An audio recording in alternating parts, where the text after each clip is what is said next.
stop flowing. It It slowly pushes your boat backward, back to back where to where you started. Not because Not you weren't because you strong weren't enough, strong enough, But because you stopped moving. That's what happens to your skills, your mindset, your discipline, your business, your body, your money. If you stop growing, you don't just pause. You start sinking. Success is not a destination. It's a mindset, a lifestyle, a daily battle. You don't just become rich.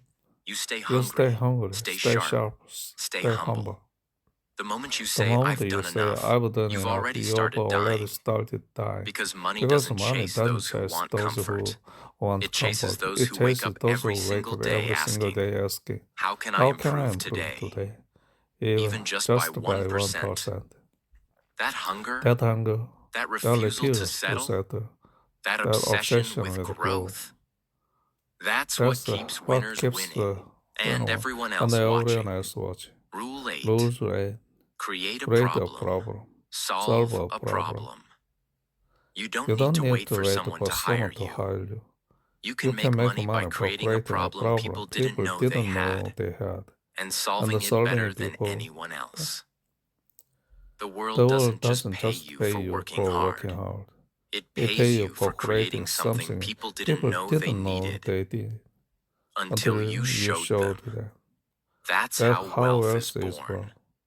Most people are waiting to be hired, waiting to be picked, waiting for someone else to tell them, here's a job, here's a task, here's your salary. But what if you stopped waiting? What if you invented your own opportunity? That's what smart entrepreneurs do. They don't wait for the market. They create the market. The most successful people don't just solve existing problems. They create awareness of new problems and then sell the solution.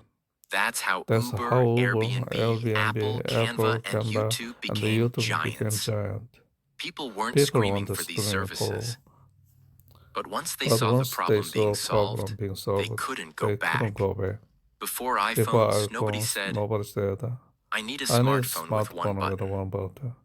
But once it existed, we were hooked. Before Canva, people didn't know design could be easy. But when someone showed them, it exploded. This is the skill of the future. Problem creation, problem solving, and problem communication. A 21-year-old boy in Africa noticed something simple. In his town, local shops had no logos, no signs, no packaging design, no brand. They just wrote things like fresh milk or mama rice with a paintbrush. He thought, that's a problem. People won't trust what they can't recognize. So he learned basic graphic design on YouTube, practiced logos, posters, simple branding ideas, then walked from shop to shop and said, do you want people to remember your shop forever? I'll give your shop a modern look. Just pay me later if it works. He did free logos for the first 10 stores. People started talking about it. Shop signs improved. Sales increased. He created a problem that people didn't know they had and offered a solution that made him money. Now he runs a local design studio, trains kids for free, and sells simple branding services across small towns, all without waiting for a job or a degree. He didn't just find an opportunity, he created one. Let's say you live in a small town. Everyone there sells tea, snacks, or groceries. You notice that. People don't take online orders. Nobody tracks customers. Nobody sells healthy options. There are no birthday kits or student packs. Everyone closes by 8 p.m. Now these are all opportunities in disguise. They are problems that don't feel like problems until someone shines a light on them. If you step in with a system, a strategy, a shortcut, a service, a product, that solves that tiny issue in a valuable way. You've just created a brand new income path. You don't need money to make money. You need eyes that can see problems. You need hands that are ready to build. You need courage to say, I'll be the first one to fix this. And if you can master the art of spotting invisible problems and crafting creative solutions, you'll never need to beg for work again. The market won't just want you. The market will need you. Rule 9. Time is your most expensive asset. You can lose $1,000 and earn it back. You can lose a client and win a better one. You can lose a job and get hired again. But if you waste your time, you're burning the only currency you can't regenerate. And here's the reality most people ignore. Broke people treat time like it's unlimited. Rich people treat time like it's gold. Because time is what turns skill into mastery. Time is what turns effort into freedom. Time is what turns ideas into income. If you waste it, you're choosing to stay behind. Time is your compounding machine. If you give it to learning, creating, practicing, and building, it multiplies. If you give it to scrolling, gossiping, overthinking, and sleeping, it vanishes. And when it vanishes, it takes your dreams with it. Time-wasting habits that keep you broke. Just 5 more minutes. I'll start next week. I'll just watch one video. This gossip isn't hurting anyone. This show helps me relax. I can't work today. I'm tired. Every single one is a lie your lazy brain tells you to keep you broke, average, and easy to control. The way you spend your hours is the way you build your life. Time is more valuable than money because time creates money. If you want to be rich, don't start by counting your rupees. Start by counting your minutes. Every second you waste, someone else is using it to learn, sell, build, speak, and grow. And 6 months from now, they'll be ahead of you. Not because they're better, but because they respected time. Rule 10. Stop trying to look rich. One of the biggest reasons people stay broke is this. They're addicted to looking successful instead of actually becoming successful. They want to look rich on Instagram. They want people to think they've made it. They buy phones they can't afford. Shoes that don't match their bank balance. Clothes they wear once but pay for all year. Cars they lease to impress people who aren't even paying attention. And here's the ugly truth. Most people you think are rich are actually drowning in debt. They just got good at dressing up their insecurity. You want to know who's really rich? The quiet one building an online store from his room. The girl who wears the same jeans every week but owns stocks. The guy who takes the bus while his savings quietly grow. The woman who skipped 3 vacations but now owns 2 properties. Real wealth whispers. Fake wealth screams. There was a young man who got his first job, $5,000 per month. On the outside, he looked like a rising star. Bought a new phone on EMI, ate out 4 times a week, ordered clothes and accessories constantly, took a weekend trip every 2 months.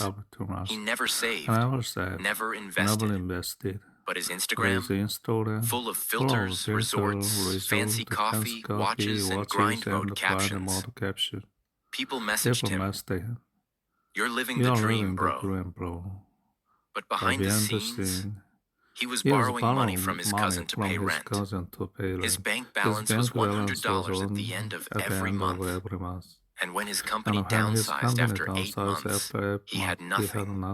No savings, no skills, no plan. Just the pressure to keep looking like he was winning, while silently collapsing. It took him 2 years to recover. Not just financially, but mentally.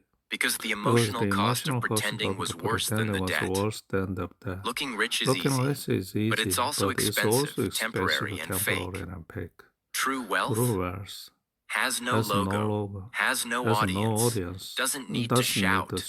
It's in your emergency fund. It's in your skills. It's in your cash flow. It's in your ability to walk away from things that don't serve your future. You can impress the world and stay broke. Or you can ignore the world for 2 years and never worry about money again. Stop trying to win the attention of people who aren't paying your bills. Stop chasing dopamine from likes. Start chasing freedom. Because the ones who quietly build while others perform, they win forever. Rule 11. Poor people spend first. Rich people invest first. If you earn $15 and you instantly spend $10 on food, shoes, gifts, pizza, and subscriptions, you've just trained your brain. Every time I get money, I must get rid of it. That habit becomes a pattern. That pattern becomes your lifestyle. That lifestyle becomes your prison. There was a girl who started selling handmade candles online. She made her first $200 profit in 1 week. Excited, she bought clothes, a Bluetooth speaker, and celebrated with her friends. The next week, sales dropped. She had no budget left for new material. No ads, no packaging, no backup. She posted, "Business is hard, but the truth, she didn't invest. She spent." Compare that to her friend, who also started a product business. She made $200 but didn't touch it. She reinvested $150 into better photos, packaging, and the domain name. Sales doubled, then tripled. By month 2, she was earning $100 and still living like she had $200.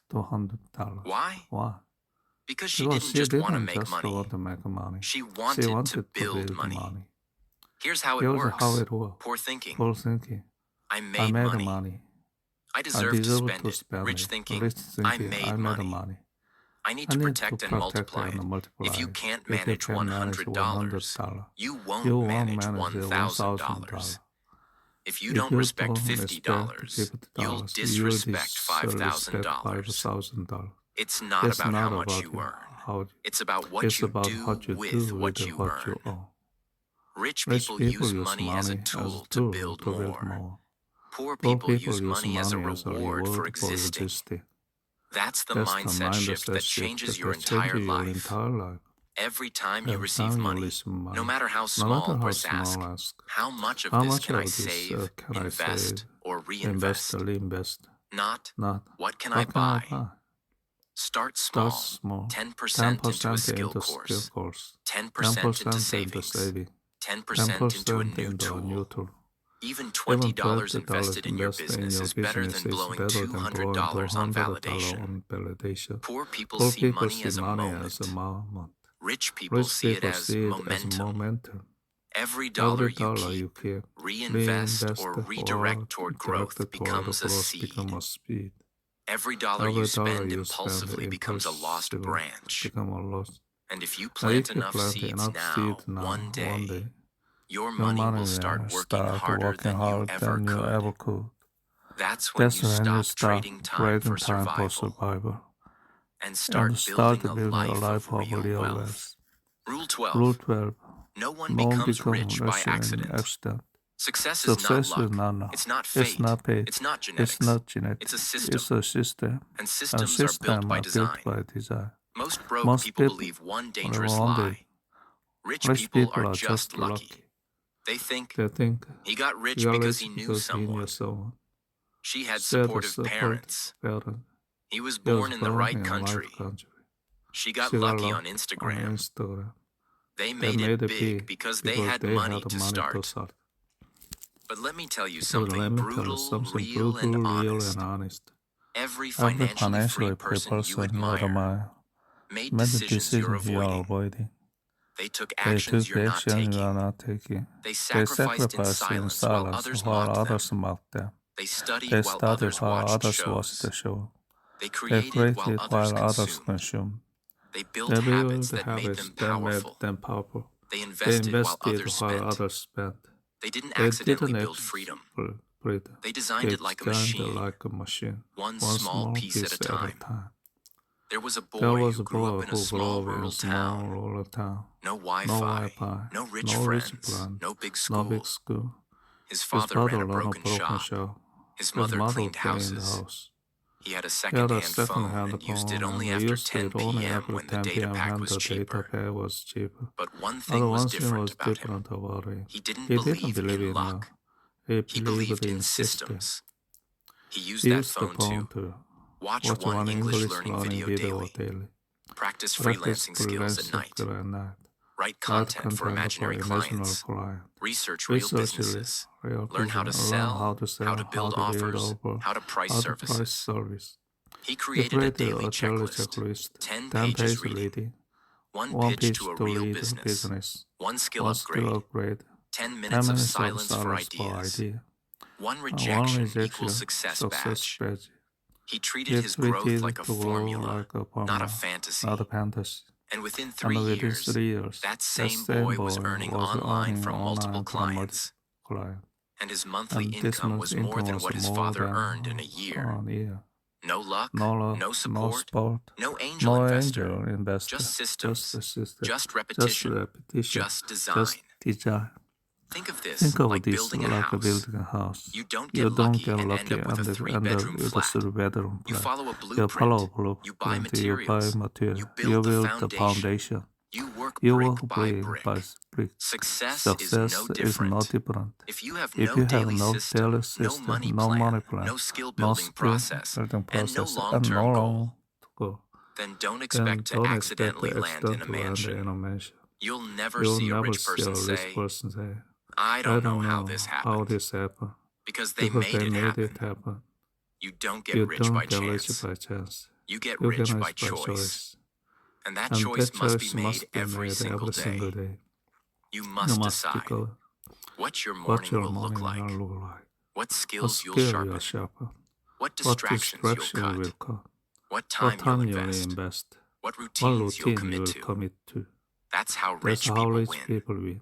And if you still think it's about luck, that's why you're losing. Rule 13. You are the reason you're still broke, and you are the solution. Until you blame yourself fully, you will never own your full power. People blame everything. They blame their childhood, their job, their parents, their school, their boss, their partner, their location, the economy, even the algorithm. They say, it's too late for me. I don't have the right connections. I'm not as lucky as them. I don't have the support. I'm not tech savvy. Nobody helped me. But the truth is this. None of that is why you're broke. You're broke because you haven't taken full ownership. And until you do, nothing will change. Because blaming is easy. Ownership? That's hard. That's painful. That forces you to look in the mirror and say, this is my fault. But that also means this is my fix. There was a woman who was 34, divorced, with a 3-year-old child. She lived in a single-room apartment and worked a dead-end job earning barely enough to pay rent. For years, she blamed everyone. Her ex, her childhood, her managers, the economy. Until one day she looked in the mirror and said, I'm tired of blaming. I want to take full control. That day, she wrote one sentence in a notebook. If I am the problem, then I am also the solution. She started waking up 30 minutes earlier to learn marketing. She watched beginner YouTube videos at night. She used her daughter's nap time to practice writing. She offered to manage a small business's Instagram account for free. Got results, then charged, then built, then scaled. 2 years later, she wasn't just making more money. She was in control of her time, of her skill, of her income, of her confidence. She didn't just escape poverty. She escaped the blame cycle. And that was the real breakthrough. Blame makes you Blame feel makes good you for feel 5 good for minutes. 5 minutes. Ownership Ownership makes you makes you powerful powerful forever. forever. The moment you The moment say, you say, "It's my it's fault my I'm not fault, I'm learning not daily. learning daily. It's It's my my fault I fault waste I time on waste my time phone. on my phone. It's my fault It's I my don't have a fault I savings didn't system. save a saving system. It's my It's fault my I haven't fault I studied a haven't skill studied a properly." skill. That That moment moment becomes the becomes birth the of your birth new of your life. new life. Because if Because it's if your it is your fault, fault, you you can can fix fix it. But if it's But if always it's someone always else's someone fault, else's fault, you'll you'll never never have the have the power to power to change it. change it. Your biggest Your enemy biggest is enemy is not the not the world. world. It's It's your your excuses. excuses. Your Your greatest asset is greatest not your asset bank is not your account. bank account. It's your It's your responsibility. responsibility. You are not You are not stuck stuck because of the because of the world. world. You You're are stuck stuck because because you you haven't haven't decided decided to to break break yourself yourself out. out. And when you And stop when you stop waiting waiting, and you start start owning, owning. that's That's when when everything everything begins. begins. You have You now have learned now learned the 13 of story the most of the brutally most honest, brutal, honest, beginner-friendly, and beginner-friendly, and emotionally powerful emotionally money powerful rules money ever rules ever created. created. But Rule But Rule 13, 30, that's where that's your where old your life old ends life ends, and your new and one your begins. new one begins. Because Because once you once stop you stop saying, saying, "It's it's not not my my fault," fault, and and start saying, start saying, "I will I'll fix fix everything, everything, starting starting today," today, that's that's when you when you win. win. If you're still If you are here, still here, that means that something means inside you something inside refuses you to stay the refuses to same. stay safe. That means That you're means done you are blaming. done. You're done You're waiting. done waiting. You're done You are living done paycheck to living paycheck, paycheck to not paycheck, just not just financially, but financially, but emotionally, emotionally, mentally, mentally, and spiritually. spiritually. And now And now you you know know the the truth. truth. Money Money is is not not just about just about numbers. number. It's It's about about discipline. discipline. It's about It's about self-respect. self-respect. It's about It's hunger. about hunger. It's about It's about systems. system. And And most of most of all, all, it's it's about about ownership. ownership. You have You two have two choices from choices here. from here. Watch Watch another another video video and and forget forget everything. everything. Or Or wake up tomorrow as a as new a new person. person. Not someone who Not someone hopes, who hopes, but but someone who someone who builds, builds, who tracks who their protects time, their time, who learns who daily, learns daily, who who creates creates the value, value, who who stops stop pretending pretending, and and starts start rising. rising. If that's the If that's version the of you version you're of you ready to become, ready to become, then don't then just watch don't this just video, watch this live it. video, live it. And if this If video this hit your video heart, hit your heart, if you if felt you something felt shift something inside shift you, inside you, if you if you whispered to whisper yourself, to yourself, "This is this is exactly what I exactly needed," what I need, then do then one do thing. one thing. Subscribe to this to channel. this channel. Because Because this is this not is the end not of your the end journey. of our journey. This is This just is the just the beginning. beginning. And And every every week, week, I'll be I'll right be here right here to to remind you of who remind you're you becoming, who are becoming, to teach to you how teach you to how never to go never broke go again, broke again, to help to you help you build the bring the strongest version of your strongest mind, version of your money, your money, and your life. life. So hit So that hit that subscribe button button and and welcome welcome to the to most the most powerful powerful chapter of your life. 네, 이렇게 해서 오늘 첫 번째 셋동이 끝이 났습니다. 제목은 Train Your Brain to Make More Money 였습니다. 나름 밝았고요. 잠시 시장 상황을 본 다음에 운동을 가야 될 것 같습니다. 두 번째 셋도잉으로 돌아오겠습니다. 4월 6일 두 번째 셋도잉 시간입니다. 독서를 리딩을 좀 함께 해볼까 하는 그런 생각입니다. 그래서 Fluent Forever 게브리엘 와이너라고 하는 저자의 책을 한번 약 1시간 가량을 목표로 한번 읽어보려고 합니다. 영어를 공부하는 데 있어가지고 영어를 할 때 내가 다음 말을 어떤 말을 해야 할지 하는 것들이 하나의 그 문맥 단위로, 문맥이라기보다 청크 단위로 이렇게 바로바로 머릿속에 떠올라줘야, 그리고 어떤 그런 청크들이 복수계의 청크들이 머릿속에 바로 후보군 떠오르고 문맥상 그 중에 어떤 것이 좋겠다 하는 것을 선택할 수 있는 그런 경지가 되려고 하면은 단어 단위가 아니라 문장도 아니고 하나의 청크 단위로 이렇게 머릿속에 떠오를 수 있도록 많은 인풋이 필요하다고 하다는 것이 제가 영어 공부하는 하나의 그런 믿음입니다. 그래서 많은 인풋이 있어야 된다고 생각을 해서 듣는 것도 물론 중요하지만은 문장 속에서 필요한 하나의 그 청크 단위로 끊어 읽는 그런 연습을 끊어 읽으면서 머릿속에 그것들이 하나의 인풋 단위로 인풋되는 그런 것이 필요하다고 생각을 하고 있습니다. 그런 의미로 한번 읽어보도록 하겠습니다. More praise for Fluent forever. Never before have I seen a language learning method or method for learning anything that syncs up so perfectly with our current scientific understanding of how memory works. I now understand why my past attempt to learn other languages have left me with a little more than a smattering of a near random vocabulary word, and I am inspired to try again.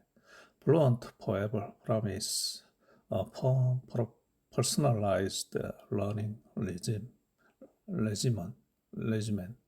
that is sure to wire a new tongue into your brain with speed and simplicity. And the winer's sharp wit will keep you entertained along the way. I've never been so excited to challenge my mind.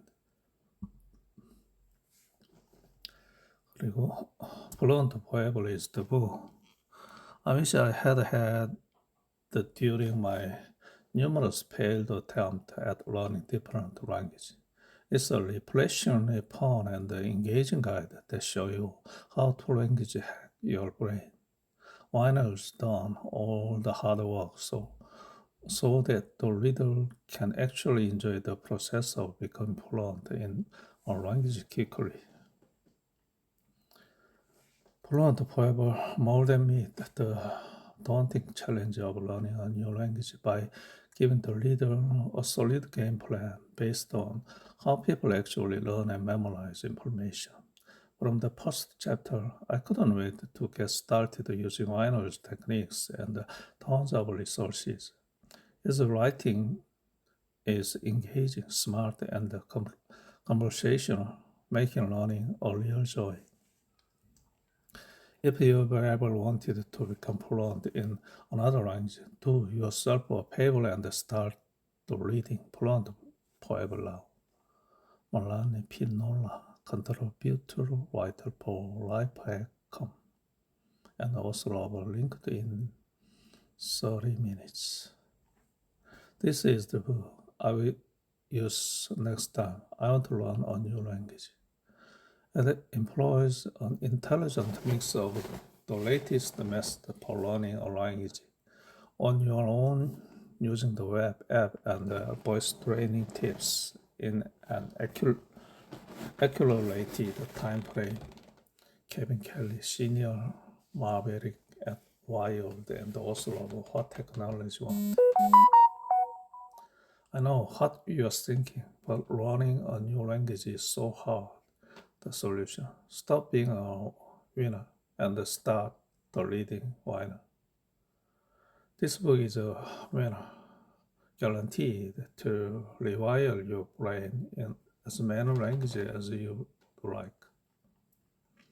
Joel Schultzman, author of Shake That Brain, How to Create a Winning Solution and Have Fun While You're at It.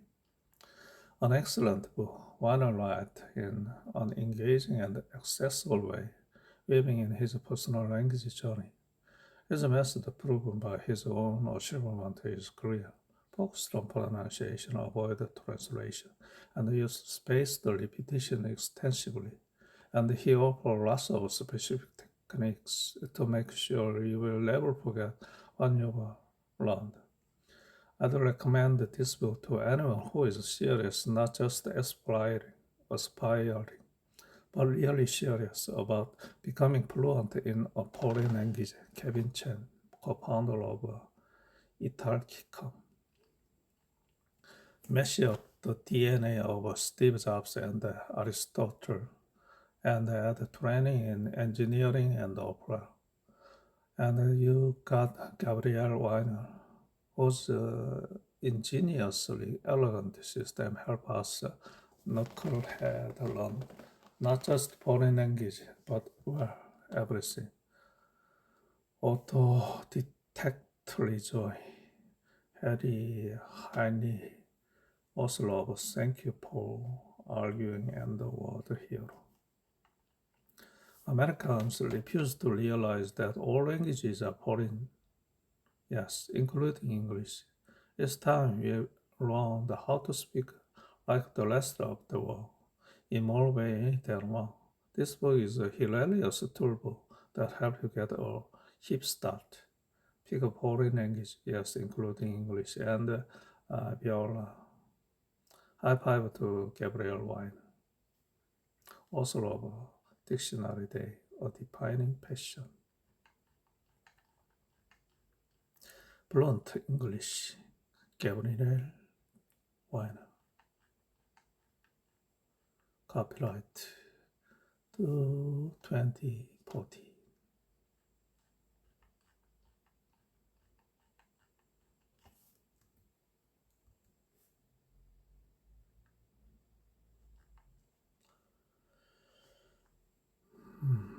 Chapter 1, Introduction.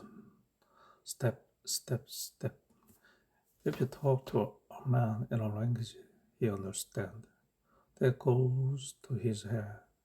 If you talk to him in his language, that goes to his heart. Nelson Mandela. Americans who travel abroad for the first time are often shocked to discover that despite all the progress that has been made in the last 30 years, many foreign people still speak in foreign language. David Barry. Language learning is a sport. I say this as someone who is in no way qualified to speak out about sports. I joined the fencing team in high school in order to get out of gym class, still stabbing friend with a pointy metal object resembles language learning more than you might think. Your goal in fencing is to stab people automatically. You spend time learning the name of the weapon and the rules of the game, and you drill the proper posture every parry, riposte, and lunge. Finally, you play the game, hoping to reach the magical moment when you forget about the rule. Your arm moves over its own accord. You deftly parry your friend's sword, and you stab him squarely in the chest. Point. You want to walk up to someone, open our mouths, forget the rule, and speak automatically. This goal can seem out of reach because languages seem hard, but they are not. There is no such thing as a hard language. Any adult can speak whatever language his parents spoke when he was a child. The real challenge lies in finding a path that conforms to the demand of business life. In the midst of my own busy life as an opera singer, I needed to learn German, Italian, French, and Russian. Out of those experiences, I found the underpinning for this book. My method are the result of an obsessive need to think, research, and think again. My language, my language learning toolbox has, over time, turned into a well-oiled machine that transforms fixed amount of daily time into noticeable, continuous improvement in my language and in the language of every person I've taught. In sharing it, I hope to enable you to visit the peculiar world of language learning. In the process, you will better understand the inner working of your mind and the minds of others. You will learn to speak a new language too. Beginning. So far, My favorite moment of this crazy language learning adventure took place in a Viennese subway station in 1912. I was returning home from a show and I saw a Russian colleague coming toward me. Our common language had always been German, and so in that language, we greeted and quoted on the event of the past year. Then I dropped the bomb. I speak Russian now. I told her in Russian. The expression on her face was priceless. Her jaw actually dropped, like in the cartoon. She stammered, "What? When? How?" As we launched into a long conversation in Russian about language learning, life, and the intersection between the two. My first attempt to learn language was significantly low, jaw dropping. I went to Hebrew school for 7 years. We sang songs, learned the alphabet, lit lots of candles, drank lots of grape juice, and didn't learn much of anything. Well, except the alphabet. I had the alphabet nailed. In high school, I fell in love with my Russian teacher, Mrs. Novakovsky. She was smart and pretty. She had a wacky Russian last name, and I did whatever she asked. Whenever she asked. 5 years later, I had learned a few phrases, memorized a few poems, and learned that alphabet quite well. Thank you very much. By the end of it, I got the impression that something was seriously wrong. Why can I only remember alphabet? Why was everything else so hard? Fast forward to June of 24. At the start of a German immersion program for opera singer in Vermont. At the time, I was an engineer with an oversized singing habits. This habit demands that I learn the basic German, French, and Italian, and I decided that jumping into the pool was the only way I would ever succeed. Upon my arrival, I was to sign a paper pledging to use German as my only form of communication for 7 weeks, under threat of expulsion without refund. At the time, this seemed unwise, as I didn't speak a word of German. I signed it anyway. Afterward, some advanced student approached me, smiled, and said, "Hello." I started at them blankly for a moment and replied hello with thank hand. 5 insane weeks later, I sang my heart out in German acting class, found a remote location on campus, and stealthily called my girlfriend. I think I'm going to be an opera singer. I told her in whispered English. Oh, that day, I decided to become fluent in the language demanded by my new profession. And I went back to Middlebury College in Vermont and took German again. This time I reached fluency. I moved to Austria for my master's studies. While living in Europe in 2008, I went to Perugia, Italy, to learn Italian. 2 years later, I became a cheater. Cheater occasionally prosper. The 3 keys to language learning. This book would not exist if I had not cheated on French test. I'm not proud of it, but there it is. First, some background. The Middle Valley Language School offers 5 levels of classes: absolute beginner, false beginner, people who have forgotten what they've learned, intermediate, advanced, and near fluent. At the time of the test, I was an absolute beginner in French, but I had already learned a Romance language, and I wanted to be with the Pulse beginner. So, for my third stint in Middlebury, I cheated on the online placement test using Google Translate and some grammar website. Don't tell Middlebury. A month later, I received my regrettable result. Welcome and congratulations, it began. You've been placed in the intermediate level. Shit. I had 3 months to learn a year's worth of French or look like an idiot at the entrance interview. These interviews are serious business. You sit in alone with a real live French person. You chat for 15 minutes about life, and you leave with a final class placement. You can't cheat. You can either speak French or make a sad face and wave your hand around like a second-rate Parisian mime.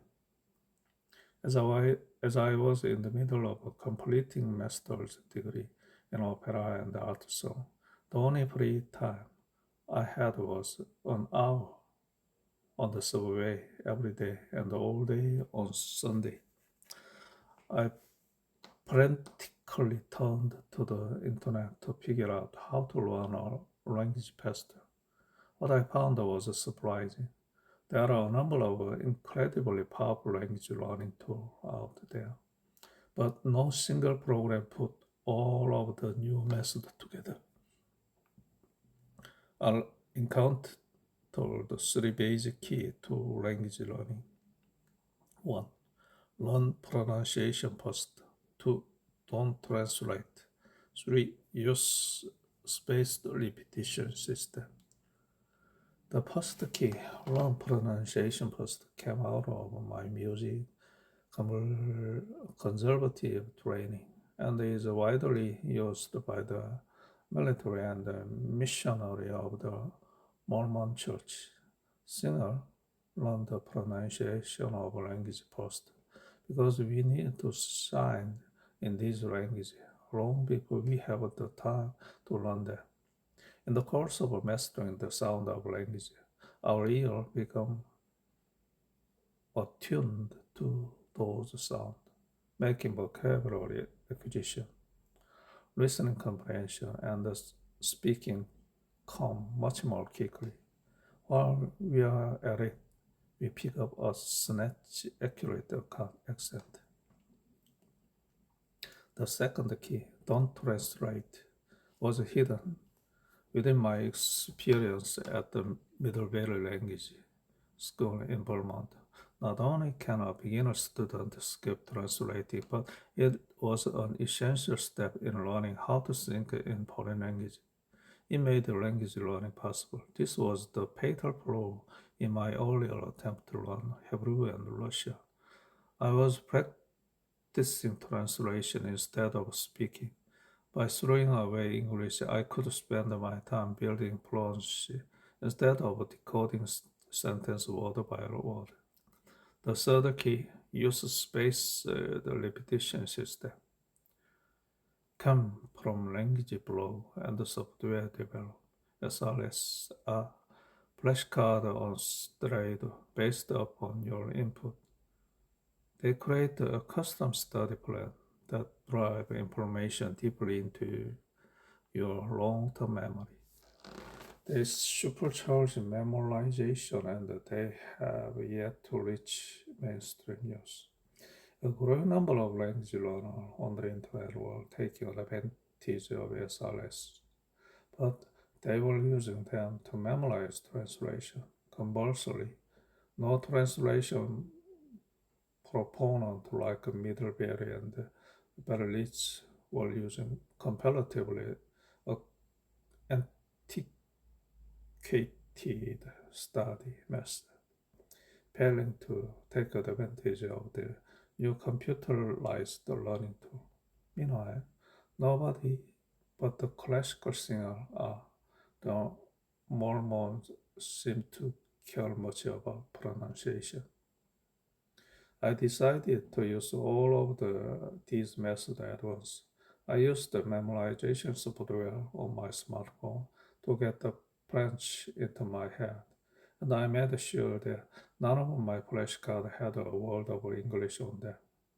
I began making flashcards for the pronunciation rule, added a bunch of pictures for the noun and some verb, learned the verb conjugation, and then build up to simple French definition of more abstract concept.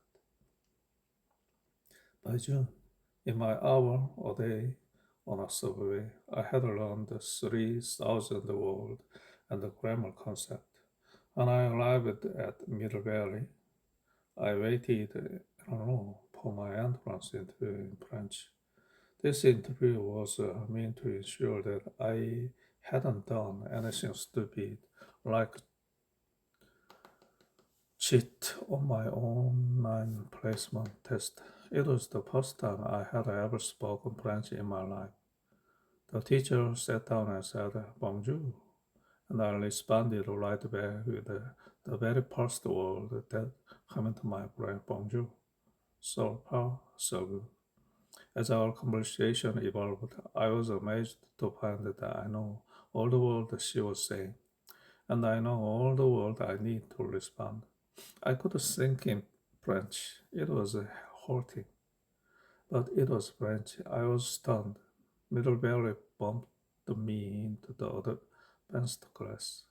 In those 7 weeks, I read 10 books, wrote 70 pages, wrote lost words of essay, and my vocabulary grew to 4,500 words. By the beginning of August, I was fluent in French.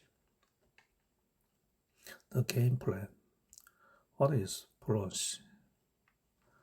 Each of us will find a different answer to this question. The term is imprecise, and it means a little less every time someone writes another book, article, or spam email with a title like "You can be fluent in 7 days."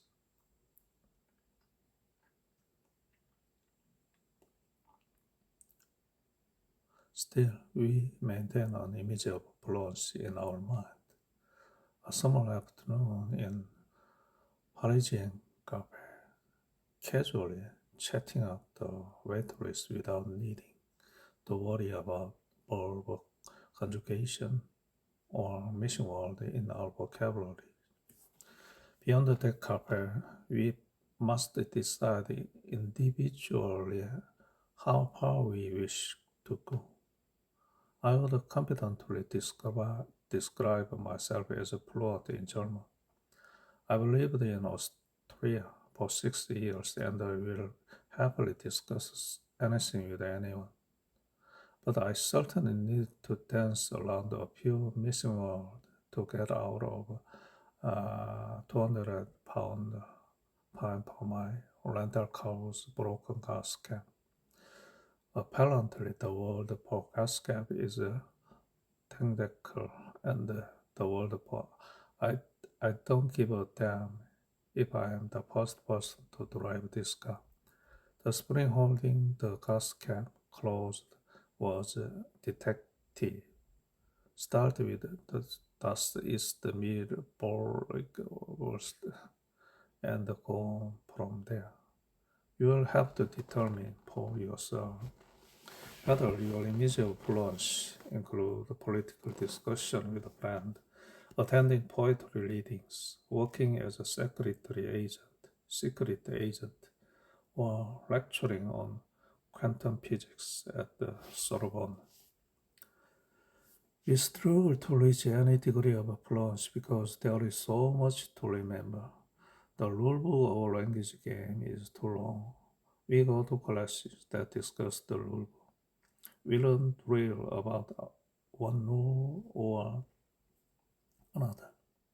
But we never get to play the game on the off chance that we ever reach the end of a rule. We've forgotten most of the beginning already. Moreover, we've ignored the other books, the vocabulary books, full of thousands of words that are just as hard as remember as the rule. Forgetting is our greatest foe, and we need a plan to defeat it. What's the Crash language learning success story? A guy moved to Spain, fall in love with a Spanish girl, and spent every waking hour practicing the language until he is fluent within the year. This is the immersion experience, and it defeats forgetting with a brutal force. In large part, our proud Spanish-speaking hero is successful because he never had any time to forget. Every day he swam in an ocean of Spanish. How could he forget what he had learned? I learned German in this way. Given an opportunity to leave my job, moved to Vermont, and cut off all ties to the English-speaking world for 2 full summers. Immersion is a wonderful experience, but if you have steady work, a dog, family, or bank account in need of refilling, you can readily drop everything and devote that much of your life to learning a language. We need a more practical way to get the right information into our head and prevent it from leaking out of our ears. I'm going to show you how to stop forgetting so you can get to the actual game. And I'm going to show you what to remember so that once you start playing the game, you are good at it. Along the way, we'll relight your ear to hear new sound and rewire your tongue to master a new accent. We'll investigate the makeup of words, how grammar assembled those words into thought, and how to make those thoughts come out of your mouth without needing to waste time translating. We will make most of your limited time investigating which word to learn first, how to use mnemonics to memorize abstract concepts faster, and how to improve your reading, writing, listening, and speaking skill as quickly and effectively as possible.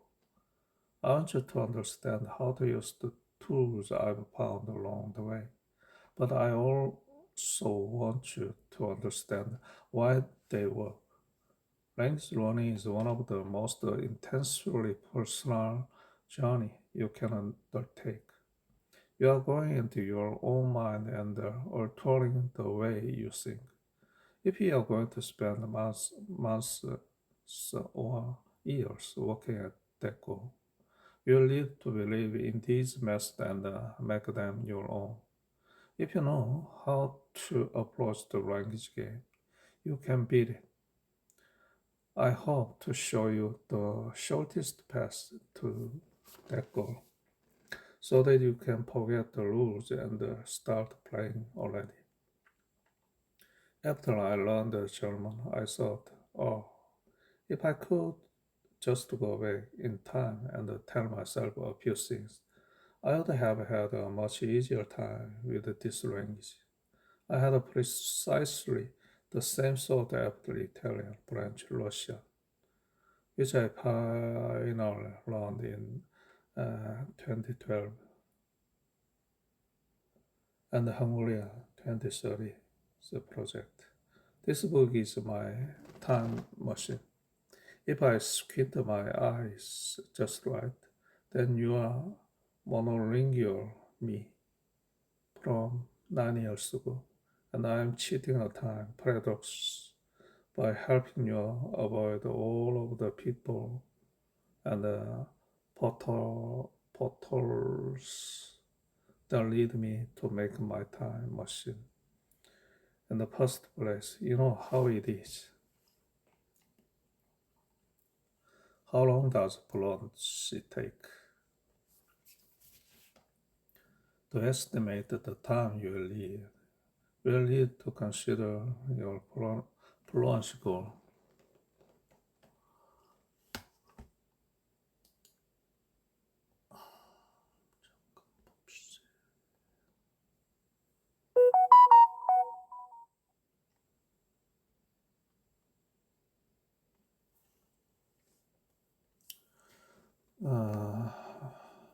The language you already know, the language you have learned, and your daily time constraint. As I said earlier, there is no such thing as a harder language. There are, however, languages that will be harder for you to learn because they aren't in the same family as the language you already know. Japanese is difficult for English speakers to learn for the same reason that English is difficult for Japanese speakers. There are precious few words and grammatical concepts that overlap in both languages, not to mention the entirely different alphabet involved. In contrast, an English speaker learning French has much less work to do.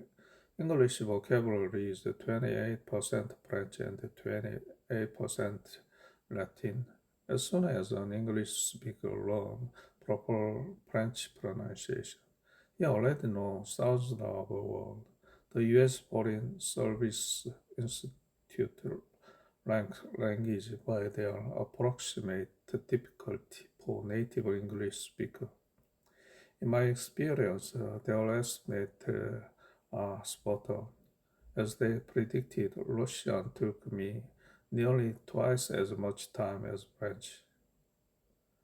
And I suspect that Japanese will take me twice as much time as Russian. I reached the comfortable intermediate. I can think in French and use monolingual dictionary level in 3 months, working for an hour a day to 45 minutes a day. I then used 7 to 8 weeks of intensive immersion to bring both of those languages to advanced comfortable in cafe, comfortable chatting about whatever, somewhat uncomfortable describing car problem level. I've seen similar results with my student. Without an immersion program, I suspect advanced French would take 5 to 8 months. Working for 30 to 45 minutes per day on your own. Level 2 language like Russian and Hebrew should be twice that. The level 3 language like Chinese, Arabic, Japanese, and Korean should take 4 times as long as French. These are harder languages to take time, but there's no reason you can learn time. You've already met the only prerequisite. You're interested. Think about exercise for a moment. To succeed in an exercise routine, we need to enjoy it or we'll drop it. Most of us don't have a six-pack app or fit into a size to dress. I've certainly tried for the apps. I gave up on the size to dress long ago, but I never succeeded because I rarely enjoy exercise. Those of us who do succeed. Successful gym rats learn to find the joy and endorphin in grueling daily workout. The rest of us can push ourselves into the gym with willpower, but if we don't find it enjoyable, we are unlikely to continue for the 6 to 24 months. We need to see result. Fitness plan keeps shrinking in time. 30 minutes fitness, the 10 minutes solution.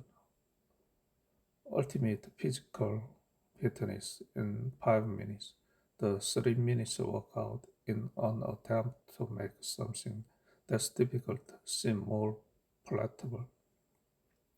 But no matter what, we are still going to be a sweaty, achy mess at the end of it, and getting ourselves piled up to do it every day is hard in the short term and harder in the long term.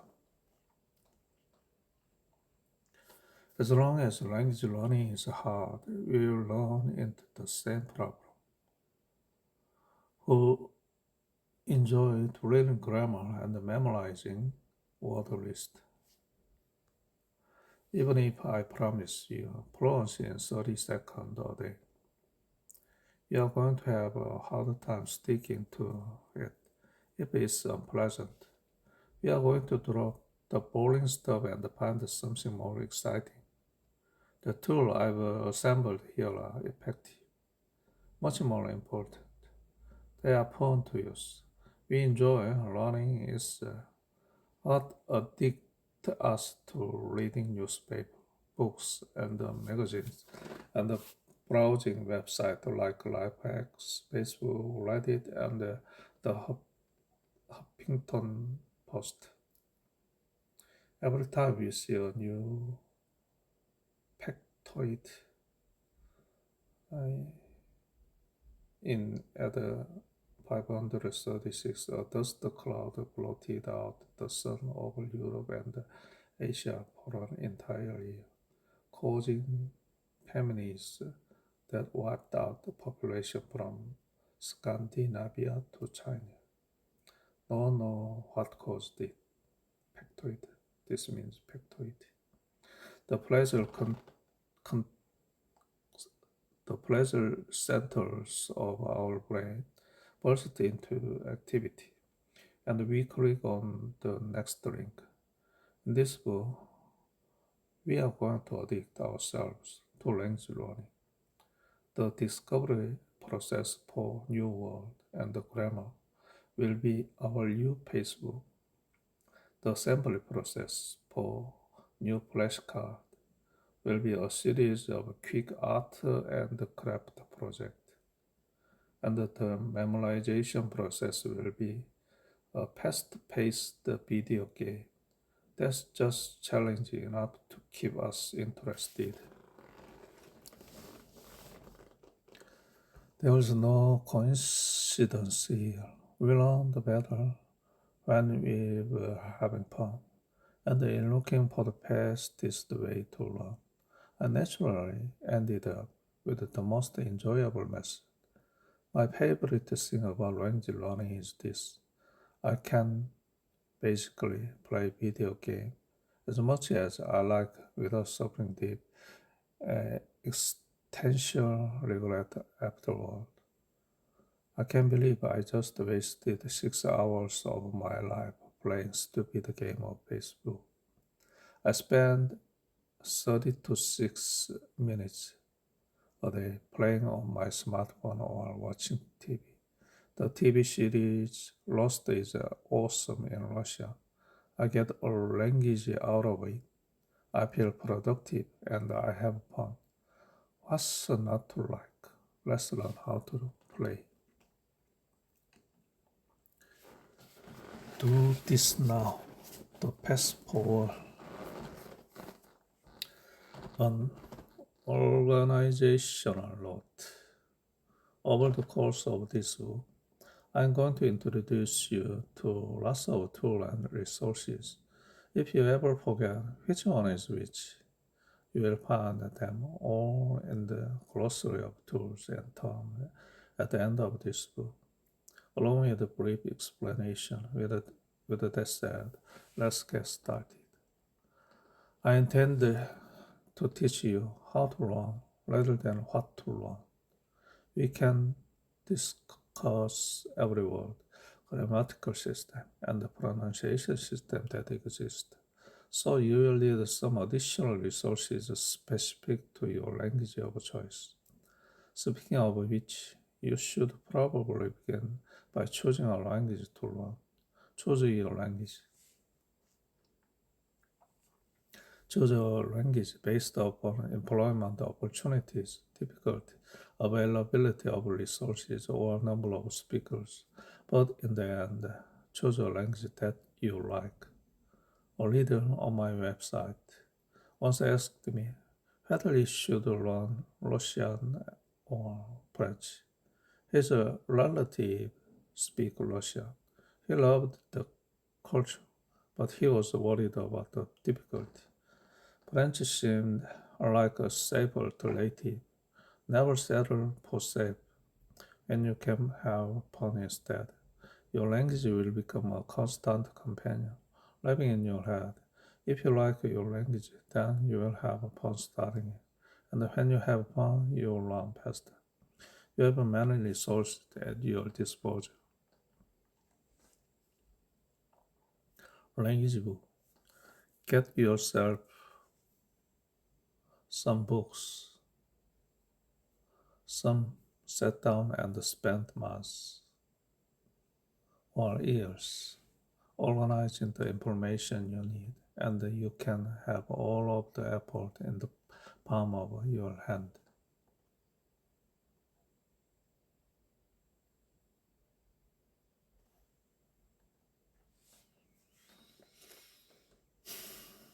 You can have all of your effort in palm of your hand for $50 to $25. Thank you. Hall Gutenberg. In Appendix 1, I list my favorite P for the top 11 languages you are most likely to be studying. If your language isn't there, go to my website, Fluent.com. I aim to have a book recommendation for as many languages as people want to learn. 오, 삼성전자가 엄청 올랐네. 4.3%나 올랐어. 잠시 멈추고 상태를 좀 봅시다. Get this now. A good grammar book will walk you through your language's grammar in thoughtful, step-by-step manner. On the way, it will introduce you to a thousand words. Also, give you a bunch of examples and exercises, and provide you with an answer key. You will skip 90% of the exercise in the book, but having them around will save you a lot of time once you begin to learn grammar. If the book gives you English pronunciation for each word, I give you permission to burn it and find a different one. Walking into a Parisian cafe and saying bonjour is a good way to get ignored indefinitely by the waiter. If your new book comes with a CD, then so much the better. There are two people here to avoid. First, avoid books systematically detailing every single solitary rule and details and exception, all at once in an uncontrollable torrent of grammatical despair. I used to love these books until I tried learning from them.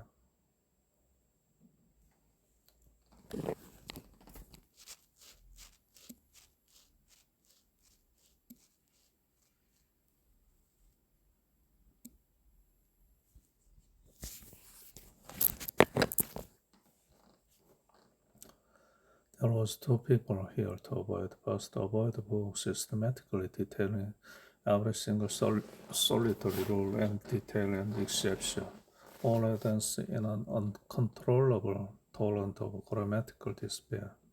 I used to love this book until I tried learning from them. These are technical terms that lay out the entire grammatical system of language in giant flowchart. They are lovely reference manual, but are very difficult to use in step-by-step manner. Second, be wary of most classroom books, especially those without an answer key. Books designed for classroom are often sparse on explanation because they expected that the teacher will be able to handle any confusion. You'll often have more luck with a self-study book. A praise book is a wonderful reference, as it's difficult to find handy praise like "Am I under arrest?" and "Where are you taking me?" in the dictionary. Praise books from the Lonely Planet Company are cheap and come with a tiny, extremely practical dictionary in the back. We'll use this dictionary when we want our poster wall because it's a lot easier to skim through than a real dictionary.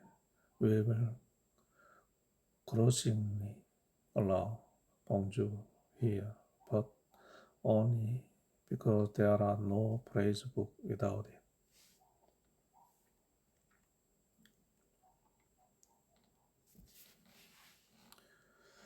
Consider this. A frequency dictionary typically contains the most important 5,000 words of your target language, arranged in order of frequency. The number one word in English showed up once every 25 words. This book was amazing, with a lovingly picked example and translation. They will save you tons of time, and they take so much work to compile that we should be throwing money and flour at the feet of their authors. There are some online frequency lists, but they are not as good as the paper version. Frequency dictionary don't exist in every language yet, but if your language has one, you win. Get it? Third, the pronunciation guide. The pronunciation guide will walk you through the entire pronunciation system of your language with the help of recording and the diagram of your mouth and tongue. For many languages, you can find a guidebook with CDs devoted entirely to pronunciation. They are wonderful resources and are well worth the purchase. In addition, I've made it my personal mission to develop computerized pronunciation trainer in as many languages as I can. These trainer can do a few neat things that toolbook can, and we'll discuss them in depth in chapter 3. You won't be able to find a guidebook or trainer in every language, but when they exist, they are extraordinarily helpful. You also want to find the two dictionaries. It's up to you whether you find them online or in print.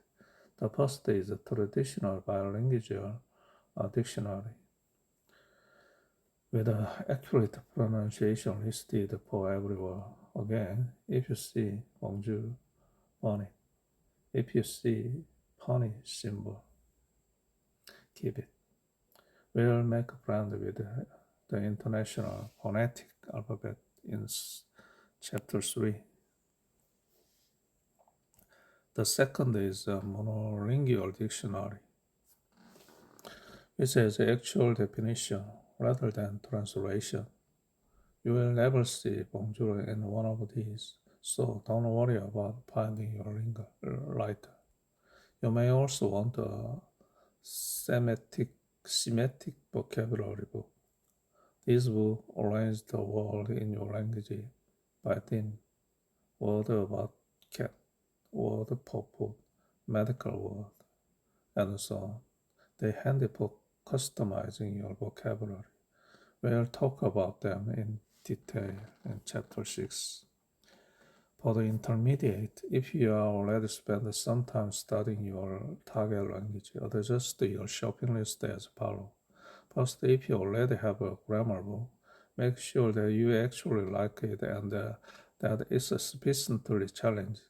If not, get a new one that fits your level.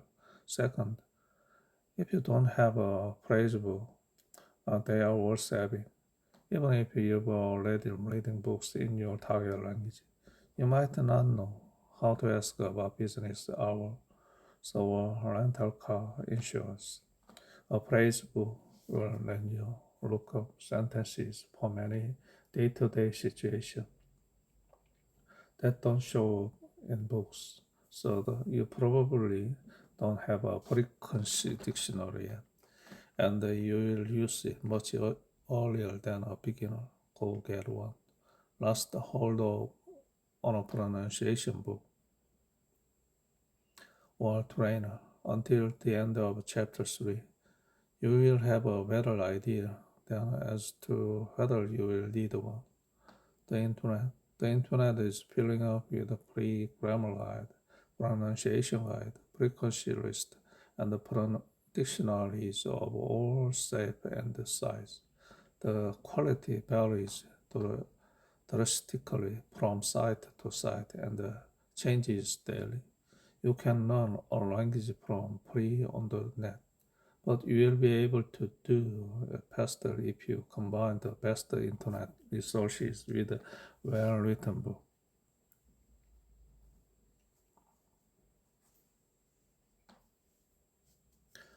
I list my favorite internet resources on my website, and we will be discussing the most important website, Google Image, and the New Language Exchange community throughout this book.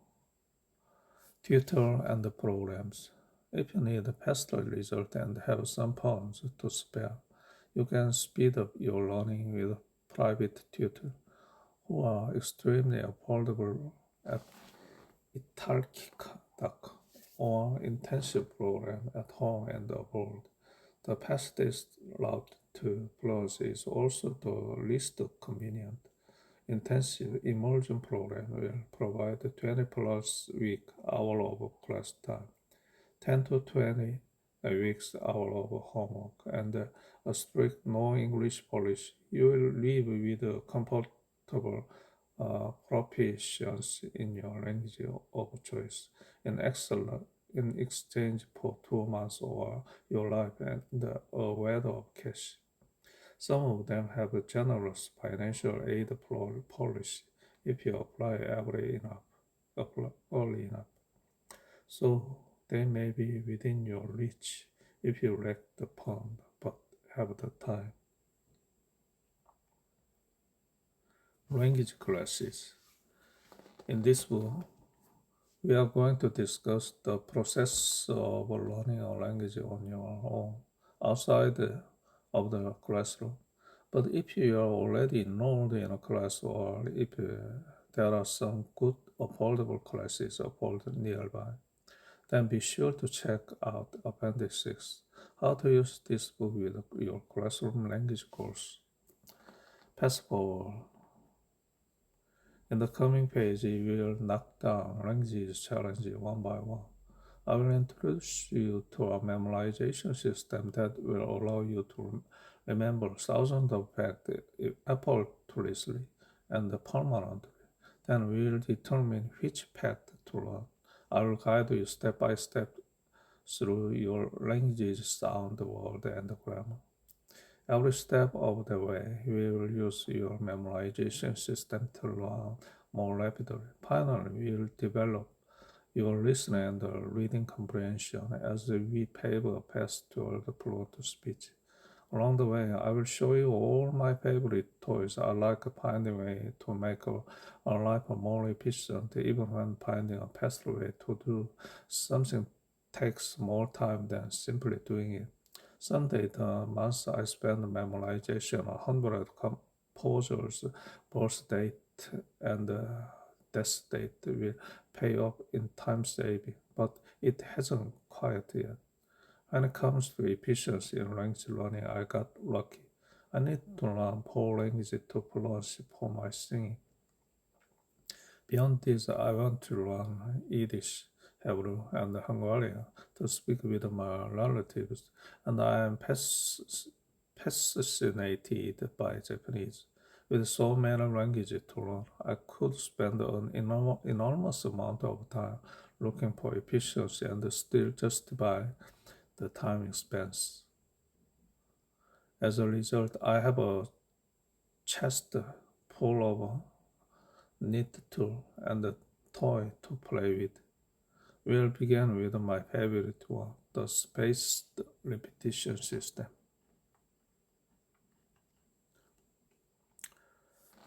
여기까지 해서 챕터 1을 마쳤습니다. 좀 쉬고 하거나 내일 하거나 나중에 하거나 그렇게 되겠습니다. 다음으로 할 쉐도잉은 The Magic 되겠습니다. 51분 정도 분량이네요. 자, Miracles, Abundance, Love, and Healing. A book that is not fiction. It is a guidebook to transformation. The book is called The Magic, written by Rhonda Byrne, the same author who gave us The Secret. But while The Secret focused on the law of attraction, this book focuses on something even more ancient, even more powerful, and even more simple. The power of gratitude. Yes, the magic teaches us that there is one emotion, one force, one practice that has the power to change your money situation, heal your body, fix your relationships, lift your sadness, and bring opportunities and miracles you never expected. That force is gratitude, saying thank you with your full heart, but not just once, not just when something big happens. Rhonda says, if you want to live a magical life, you have to make gratitude a way of life. Every exercise feels like a ritual, like a shift in your inner world, like you are building a bridge between your dreams and your present life. I won't just read the book to you. I'll explain it in a way that is emotional, easy to understand, and life-changing, with real examples, powerful metaphors, and total clarity. And as you listen, you'll also improve your English with powerful words, emotional sentences, and real-life examples. This is your English learning and life transformation journey. Subscribe now, and let's begin the magic. Day 1. Count your blessings. You must start with what you already have and be deeply grateful for it. Because whatever you're not grateful for, you lose. And whatever you are grateful for, grows. Each morning, write down 10 things you are grateful for. For each one, write why you're grateful. Then say, thank you, thank you, thank you. And feel it deeply. Most people wake up and start complaining. Ugh, I'm tired. Why do I have to go to work? I hate my life. They don't realize. They are training their brain to see lack. But gratitude is the opposite of lack. It is the energy of abundance. When you count your blessings, you are sending a message to life. I notice what I have. I appreciate it. I'm ready for more. Let's say you write, I'm grateful for my home because it keeps me safe and warm. I'm grateful for my mother's love. She always believed in me. I'm grateful for my phone. It helps me learn, connect, and grow. I'm grateful for my healthy eyes. I can read this book right now. I'm grateful for clean water. It refreshes me every morning. I'm grateful for music. It heals my emotions. I'm grateful for my failures. They taught me who I am. I'm grateful for money in my bank. It gives me freedom to buy food. I'm grateful for my friend. He listens to me without judgment. I'm grateful for my breath. It's always with me. Then, for each one, you pause and say, thank you, thank you, thank you. And you feel it in your heart. not just your mouth. This practice rewires your brain. It opens your heart. It makes you see the beauty you already live in. Magical truth. If you wake up every day and start your morning with complaints, you are pulling yourself away from the life you want. But if you start with blessings, you activate the magic. And if you can't find 10 things to be grateful for, that's even more reason to do this. Because you've trained your mind to ignore the good. It's time to retrain it. Day 2. The magic rock. You must end your day with gratitude, just like you began it. Because what you feel before sleeping goes deep into your subconscious. So this practice is about creating a simple, powerful nighttime ritual. Find a small object, a rock, coin, crystal, or anything you can keep near your bed. Each night, hold it in your hand. Think of the best thing that happened to you today.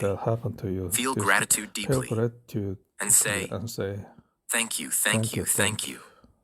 At night, most people think about what went wrong, who hurt them, what they didn't finish, what they're worried about. That's like feeding poison to your mind before it rests. But when you focus on the best moment of your day, even if it was tiny, you are training your brain to remember the light. Over time, you'll see more good, feel more joy, and sleep with peace. Let's say your day was full of problems. You're tired. You fought with someone. But now it's night. You pick up your magic rock and you search for one good thing.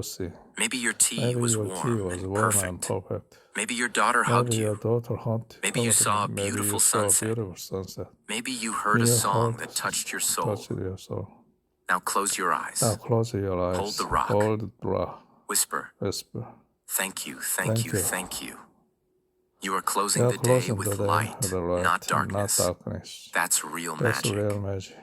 This practice does 2 things. 1. It makes your brain notice the good during the day, because you'll be searching for the best thing to use at night. 2. It trains your subconscious to expect more positive memories, more joy, more light. That is how gratitude rewires your inner world. Day 3. Magical relationships. If you want better relationships, family, love, work, you must be grateful for the people you already have. Most relationships break not from hate, but from lack of appreciation. People leave when they feel unseen, unheard, unvalued. Gratitude brings love back to life. Think of 3 people who have helped, loved, or supported you in life. For each person, write down 5 things you are grateful for.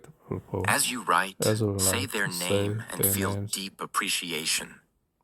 You can even look at their photo to deepen the emotion. Let's say you choose your mother. You write, I'm grateful that my mother cooked for me with love every day. I'm grateful that she stayed awake all night when I was sick. I'm grateful that she prayed for me during my exams. I'm grateful that she never gave up on me, even when I failed. I'm grateful that she hugs me like I'm still her little child. You feel tears in your eyes. That's magic. Then maybe your second person is a teacher. You write, I'm grateful that my teacher believed in me. I'm grateful that he saw something in me I didn't see myself. I'm grateful for his strictness. It made me grow. I'm grateful that he taught me how to think.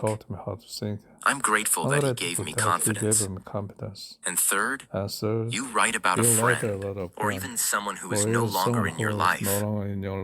The point is, when you focus on the good, the relationship becomes a gift again, not a burden. If you can, send them a message, a voice note, a call, a letter.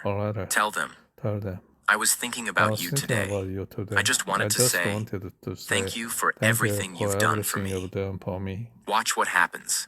Hearts melt, connections restore, gratitude becomes a bridge. bridge. You don't fix relationships by fighting, controlling, or blaming. You fix them by changing your energy. Gratitude is the most powerful relationship healer in the world. Day 4. Magical health. Gratitude heals the body faster than fear, stress, or medicine ever can. If you've been struggling with your health, mentally or physically, this lesson is a turning point.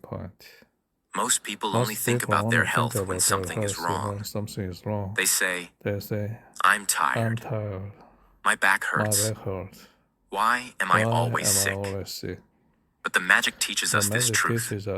When you are ungrateful for your body, you slowly destroy it. When you are grateful for your body, you begin to heal it. Your body listens to your words, your feelings, and your beliefs. You can either criticize it and weaken it, or thank it and make it stronger. Think of 5 functions of your body that you are deeply grateful for. Write down why you are thankful for each. Focus on specific parts of your body that you may have taken for granted. Throughout the day, say thank you to your body, out loud or silently, whenever you notice it doing something. Gratitude activates your parasympathetic nervous system, the part that calms the body, reduces inflammation, improves digestion, and enhances healing. When you practice gratitude for your body, you're not just thinking positively. You're literally changing your internal chemistry. Let's say you write, I'm grateful for my heart. It beats over 100,000 times a day without rest, keeping me alive. I'm grateful for my lungs. They breathe in life every second, even while I sleep. I'm grateful for my legs. They carry me through this world, through work, through challenges. I'm grateful for my eyes. They help me see beauty, read books, and recognize the people I love. I'm grateful for my brain. It lets me think, create, learn, and make choices. When you eat, don't just chew. Say, thank you, stomach, for digesting this food. Thank you, liver, for processing what I consume. When you walk, say, thank you, knees, for holding me up today. Thank you, feet, for not giving up. When you're tired, instead of complaining, say, thank you, body, for working so hard. Let me give you rest. People spend thousands on healthcare, fitness, and pills. But if they never speak kindly to their body, they are fighting themselves. Gratitude is the most natural medicine in the world. It doesn't cost anything. It has no side effects. But it can heal wounds, chronic pain, stress, and even fear. The more grateful you are for your health, the more health you attract. Day 5. Magic money. This is one of the most important lessons in the entire book. Why? Because money is one of the greatest sources of fear and anxiety in people's lives. But Rhonda Byrne teaches this. If you feel bad about money, you push it away. If you feel grateful for money, you attract more. Your relationship with money is emotional. Most people treat money like a villain. It's never enough. Money is hard to get. Rich people are selfish. I hate my bank balance. But would you stay in a relationship where someone hated you? Neither would money. If you want more money, you must be grateful for the money you already have, even if it's just one coin in your hand. Take a moment and remember all the money you've received in your life, not just salary. Think of pocket money from parents, gifts, tips, scholarships, money someone spent on you, your school fees, your food, your phone, even the times you were taken out for dinner. Someone else paid. Write a list of all those moments, small and big, where money helped you. For each one, say, Thank you for the money I received. Then pick a currency note or coin from your wallet. Write on it. Thank you for all the money I've received in my life. Keep it in your wallet. Look at it daily.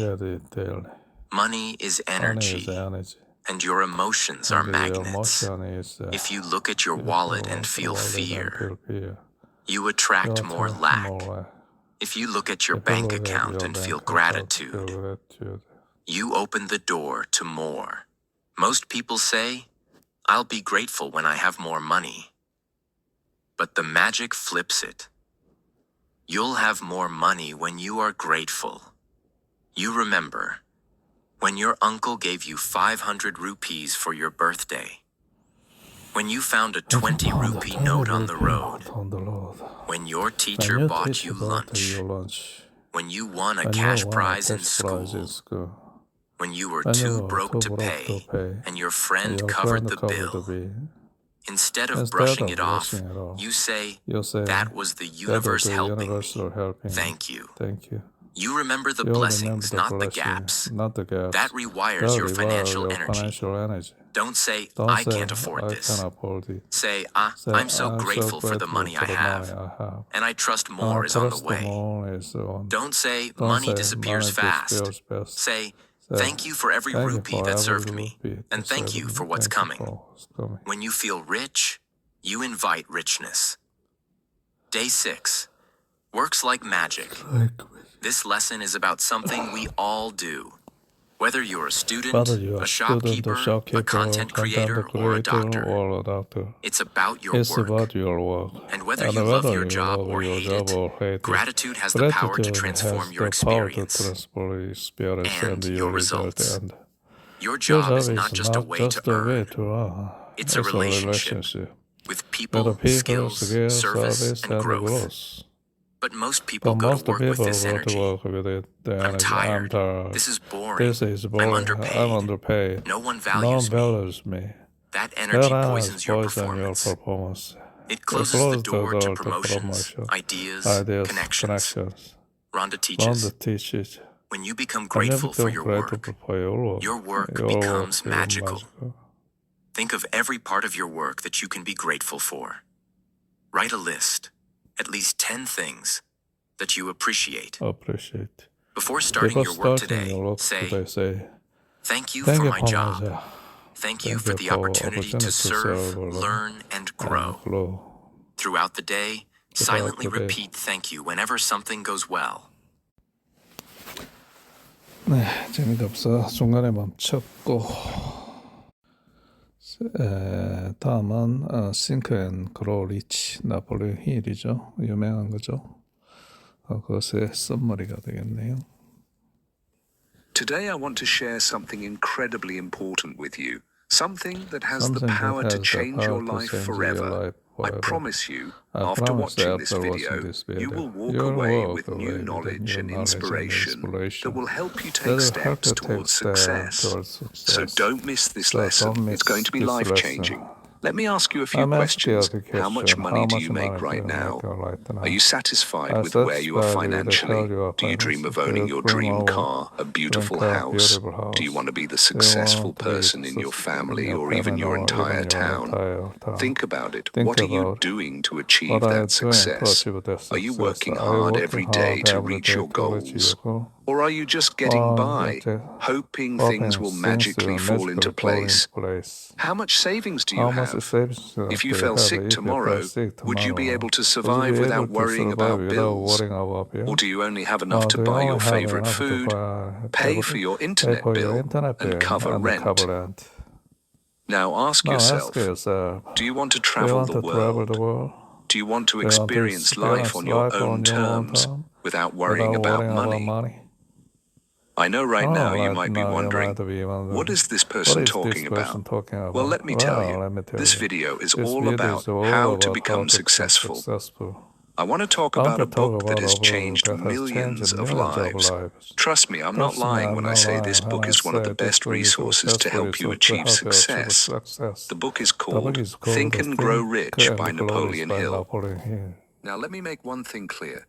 This book isn't just about making money. It's about building a mindset for success in all areas of life. It's about thinking differently, acting differently, and truly believing that you deserve success. So, let's dive into the first chapter of Think and Grow Rich and explore how we can apply its powerful lessons to our lives. Chapter 1, The Power of Thought. In the first chapter, Napoleon Hill talks about the most important concept in the entire book, the power of thought. He explains that everything that exists in your life, every object, every achievement, every dollar you have started with a thought. Think about it. Every successful person you admire, from billionaires to world leaders, started with a thought, a dream, or an idea. That's where success begins, right in your mind. Hill shares a powerful story about Edwin C. Barnes, a man who had nothing but a burning desire to work with Thomas Edison, the famous inventor. Barnes didn't have money, he didn't have connections, but he had one thing that changed everything. He had a strong desire and belief that he would work with Edison. He visualized it. He made it his purpose. And guess what? He made it happen. This is proof that your thoughts have the power to shape your reality. You can achieve anything if you believe it strongly enough and work for it. Now let's break this down in a way that's easy to understand. If you want to be successful, the first step is to decide what you truly want. Be specific. Whether it's a dream job, a business idea, or even a lifestyle, write it down. Visualize it. Every day, think about it. Feel it. This is how powerful thoughts work. They plant seeds in your mind that grow into actions, and those actions lead to results. But it's not enough to just think about it. Desire is the key. The book talks about a burning desire, something that keeps you up at night and drives you to take action, no matter how difficult the journey might be. You need to have that fire within you, the kind of desire that doesn't let you quit. Let's take an example. Imagine you want to start your own business. You have this desire to be successful, to build something amazing. But there are challenges. You don't have the money. You don't have the experience.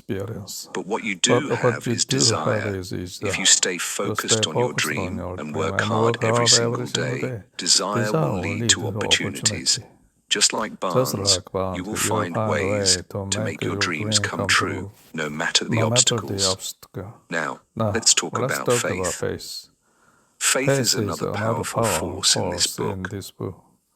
Hill explains that faith is a belief that you can achieve what you desire. This isn't just blind faith. It's faith built on the belief that you are capable and that you deserve success. If you don't believe in yourself, no one else will. You need to convince yourself first. When you truly believe in your ability to succeed, it becomes easier to take action, even when things are tough. Let's say you're struggling with learning English or improving your skills. You might feel frustrated or discouraged, but if you have faith in your ability to improve, and if you remind yourself that you can do it, you'll push through those tough times. Faith will give you the strength to keep going when the journey seems impossible. This chapter emphasizes that thoughts are things. Everything in your life started as a thought. If you want success, start with the right thoughts. Dream big. Think about the life you want, and make that thought your reality by putting in the work. Remember, success isn't just about what you do, it's about how you think. Once you master the way you think, the actions will follow, and success will be inevitable. So, I want you to ask yourself today, what are you thinking? Are your thoughts leading you towards success, or are they holding you back? Now that we've talked about the power of thoughts, desire, and faith, let's move forward and discuss how to take the next step, turning your desire into action. You see, having a dream and a strong desire is great, but without action, nothing will Nothing will change. change. Desire Desire alone won't bring success. It needs to be It backed needs up to be by a backed clear up by a plan, clear persistent plan, effort, and persistent definite action. definite action. In Think and And Grow Think Rich, and Grow Rich, Napoleon Hill talks about how successful people take their desires and transform them into clear, actionable plans. The key word here is definiteness. You need to be absolutely clear about what you want and how you're going to get it. Without a plan, your desires are just dreams that float around without direction. But when you have a concrete plan, you can focus your energy, take deliberate steps, and move closer to your goals every day. Hill suggests writing down your desire and turning it into a definite goal. This means being specific. For example, don't just say, I want to be rich. Instead, say, I want to earn $100,000 in the next 12 months by building my business. This specific goal gives you a target to aim for. Once you know exactly what you want, you can start planning how to get there. Now you may be thinking, that sounds simple, but how do I actually create a plan? It's not as complicated as you might think. Hill emphasizes the importance of taking immediate action. Start with small steps, but take action every single day. The longer you wait, the further your dreams drift away.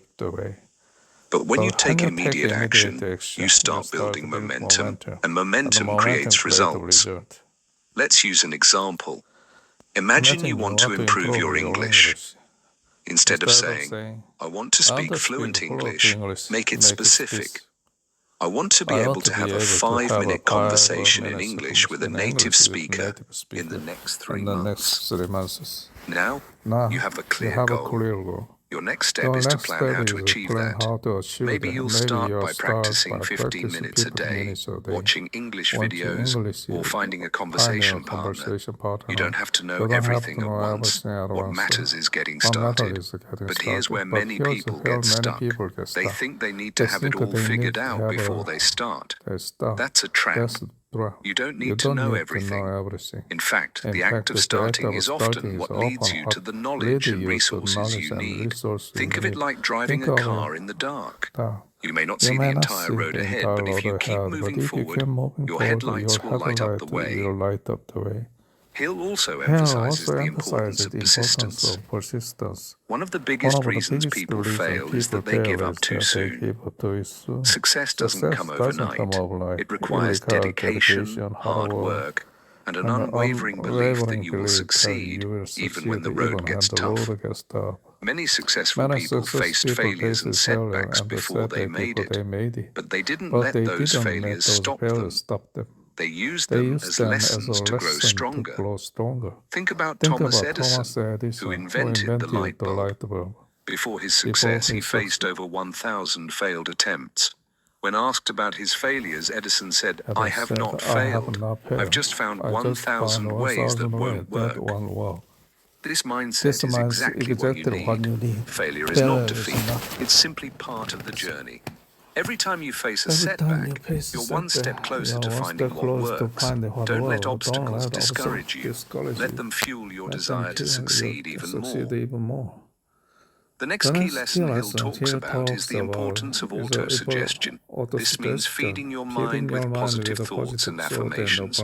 If you constantly tell yourself that you can't succeed, guess what? Your mind will believe it, and you will never reach your potential. But if you repeatedly tell yourself that you are capable, that you are worthy of success, that you will reach your goals, then your mind will start to believe it, and your actions will follow. Start using autosuggestion today.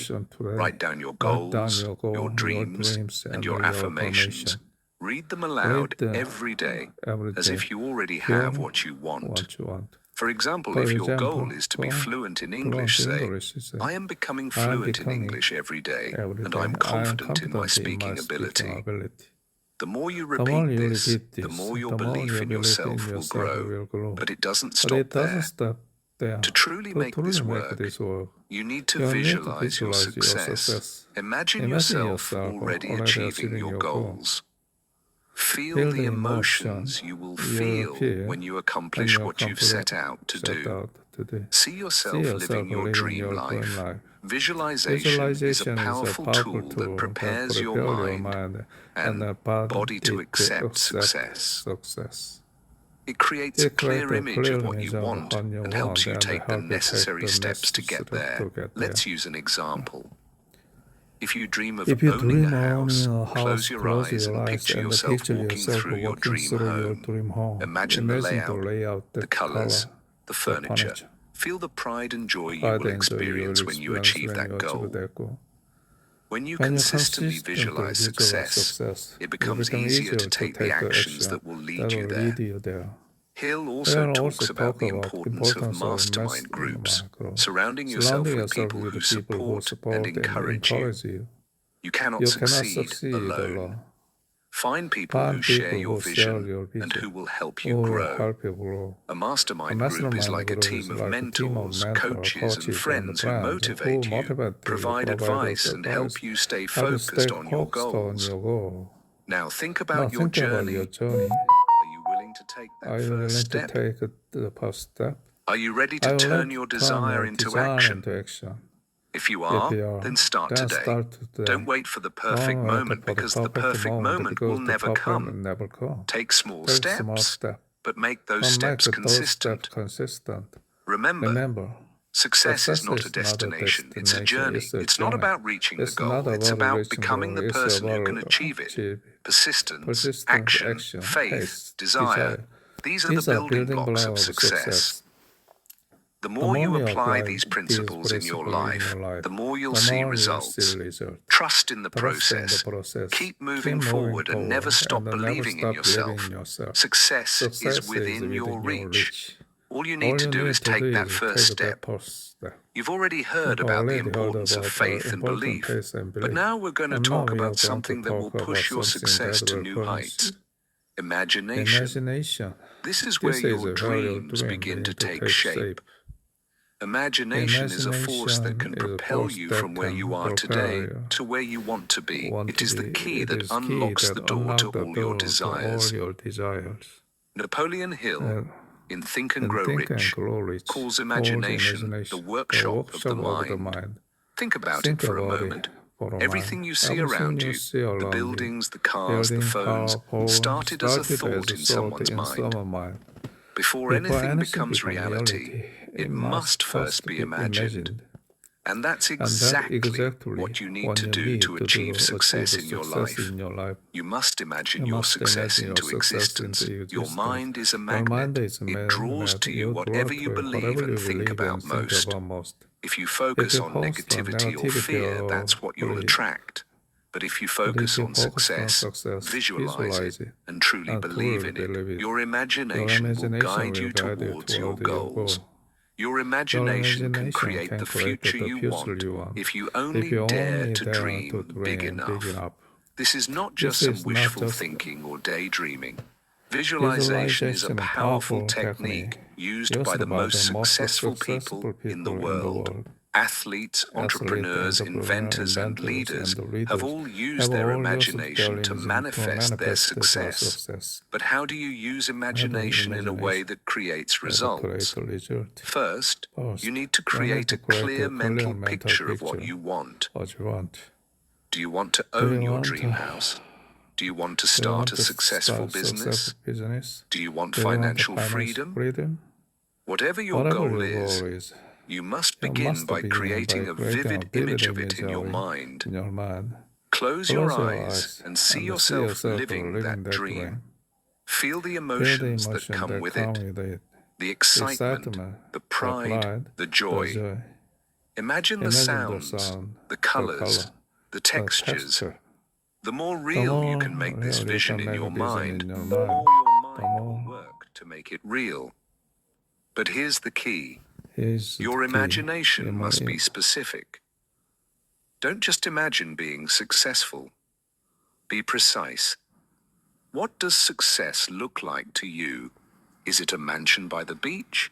Is it a successful company that helps thousands of people? The clearer your vision, the stronger your belief will be. Let's take an example. Imagine you're a young entrepreneur just starting out. You might not have the money or resources yet, but you have a vision. You see yourself owning a thriving business with loyal customers. You see yourself as a leader, helping others succeed. Now think about how you would feel if that vision became a reality. What does that success look like every day? You have to imagine it in vivid detail. The people around you, the way you walk with confidence, the way you handle challenges, the satisfaction of knowing you've made it. Hill talks about a concept called definiteness of purpose, which means having a clear goal. You cannot just imagine success in general terms. You need to be specific about what success means to you. Your imagination will guide you toward that goal, but only if you can see it clearly and have a definite plan for how to achieve it. So now that you have a clear mental image, the next step is to believe in your vision with all your heart. Faith in your imagination is crucial. It's not enough to just imagine something. You must believe that it's possible. Belief is the fuel that turns your vision into action. Now you might be wondering, how can I turn my imagination into reality? Well, here's the answer. Through action. Imagination alone won't get you anywhere. You must take deliberate, consistent action toward your goals. Hill says that success comes to those who act on their ideas, who turn their vision into reality with persistence and hard work. Every successful person has had to take risks, face challenges, and keep going even when it felt impossible. But don't let that scare you. Action is empowering.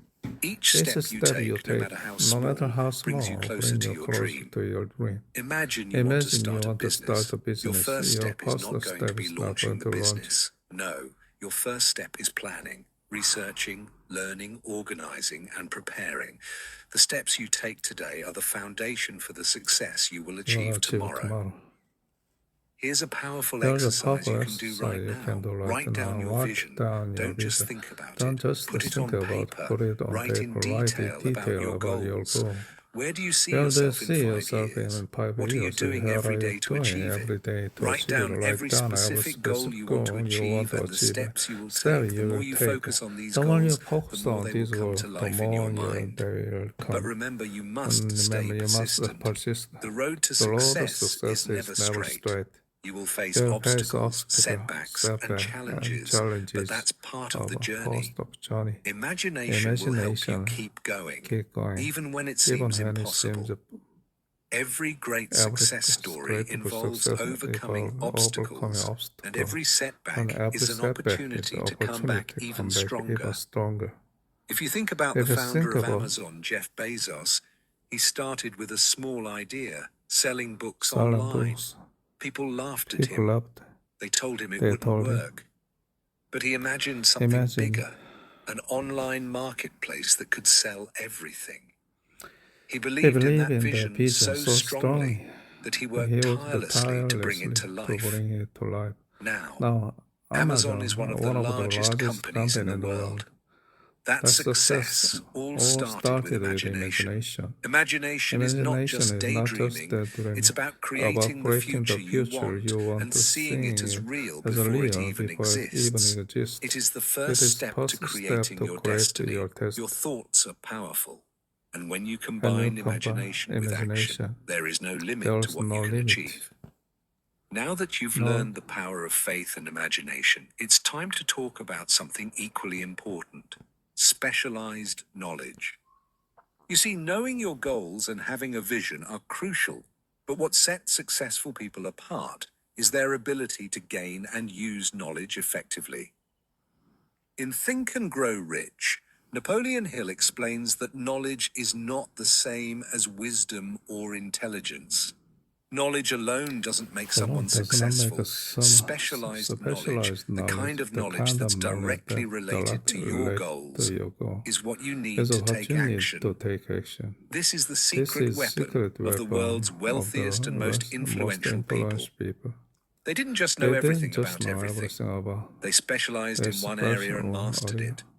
Think about it. Think about Albert it. Einstein wasn't an expert in every field. He field. was a genius in physics. Steve Jobs didn't know everything about computers, but he was a master at design and user experience. Elon Musk isn't an expert in every field, but he has specialized knowledge in technology, engineering, and innovation. So, what is specialized knowledge? It's not just about reading books or attending classes, though these are part of it. Specialized knowledge means learning everything you can about your specific goal, whether that's business, writing, investing, health, or anything else. It's the deep, practical knowledge that you can use to solve problems and make things happen. How to gain specialized knowledge. Now you might be wondering, how can I gain specialized knowledge? What if I don't know where to start? Don't worry, you can start right now, wherever you are. Here's how. 1. Read books. The simplest way to gain specialized knowledge is to read books and articles written by experts in the field you're interested in. If you want to start a business, read books about entrepreneurship. If you want to improve your health, read about nutrition and exercise. Read daily. Never stop learning. 2. Online courses and workshops. Today, there are more resources available than ever before. Take advantage of online courses, webinars, and workshops. Many are free or low cost, and they allow you to learn directly from experts in your field. 3. Find a mentor or coach. A mentor is someone who has already achieved what you want to achieve. They have the knowledge and experience that you need. A mentor can give you valuable advice and help you avoid mistakes. Seek out mentors in your field, whether online or in person. 4. Learn from experience. Knowledge doesn't always come from books. Get hands-on experience. Start a small project, even if it's just a hobby or a side hustle. Learn by doing. The best way to learn is through action. 5. Never stop asking questions. The most successful people are always curious. They ask questions, they seek answers, and they are constantly trying to improve their knowledge. Never stop asking why and how. The more questions you ask, the more you learn. Why specialized knowledge matters. You might think, why does it matter so much? Well, specialized knowledge is what separates the successful from the unsuccessful.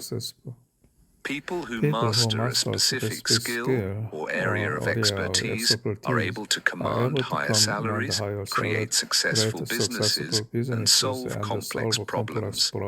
They can use their knowledge to make a bigger impact. Let's take the example of Warren Buffett, one of the richest men in the world. He didn't just become wealthy by knowing a little about everything. He became an expert in investing. He spent decades learning about the stock market, businesses, and economics. His knowledge allowed him to make decisions that brought him billions of dollars. But remember, you don't need to become an expert overnight. Start small and take the first step toward gaining specialized knowledge. As you grow, you will see your efforts pay off. Specialized knowledge isn't just about what you know, it's about what you can do with that knowledge. It's about taking the information you've learned and applying it to make a real difference in your life and in the lives of others. How to use specialized knowledge to succeed. Once you've gained specialized knowledge, you need to take action. Knowledge without action is useless. It's important to use your knowledge in practical ways. Here's how. 1. Take calculated risks. Knowledge allows you to take risks with confidence. When you have specialized knowledge, you can assess situations and make informed decisions.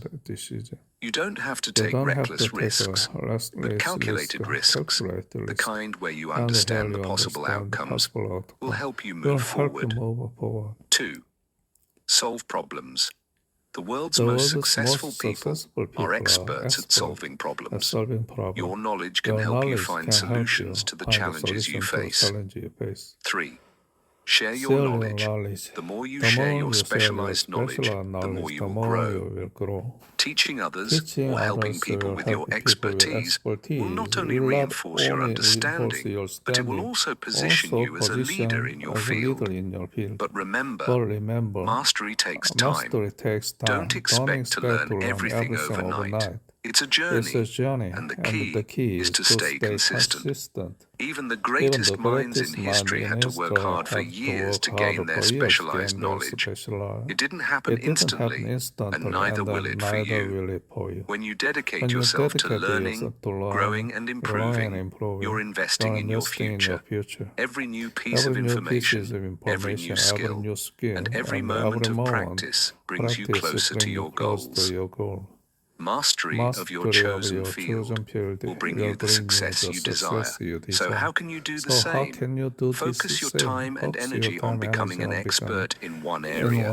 Find your niche. Learn everything you can about it. Apply your knowledge consistently, and eventually you'll see the results. We live in an age where information is abundant. You have access to a wealth of knowledge at your fingertips. You can Google anything, watch YouTube tutorials, and take online courses to gain specialized knowledge. The question is not about access, it's about how you use it. The most successful people are those who understand that learning never stops. They constantly seek to improve and never stop upgrading their skills. And so should you. We've discussed faith, imagination, and specialized knowledge. But there's one more key ingredient to success that you can't overlook. Persistence. Without persistence, everything else will remain just a dream. Persistence is the force that helps you to keep moving forward, even when things get tough.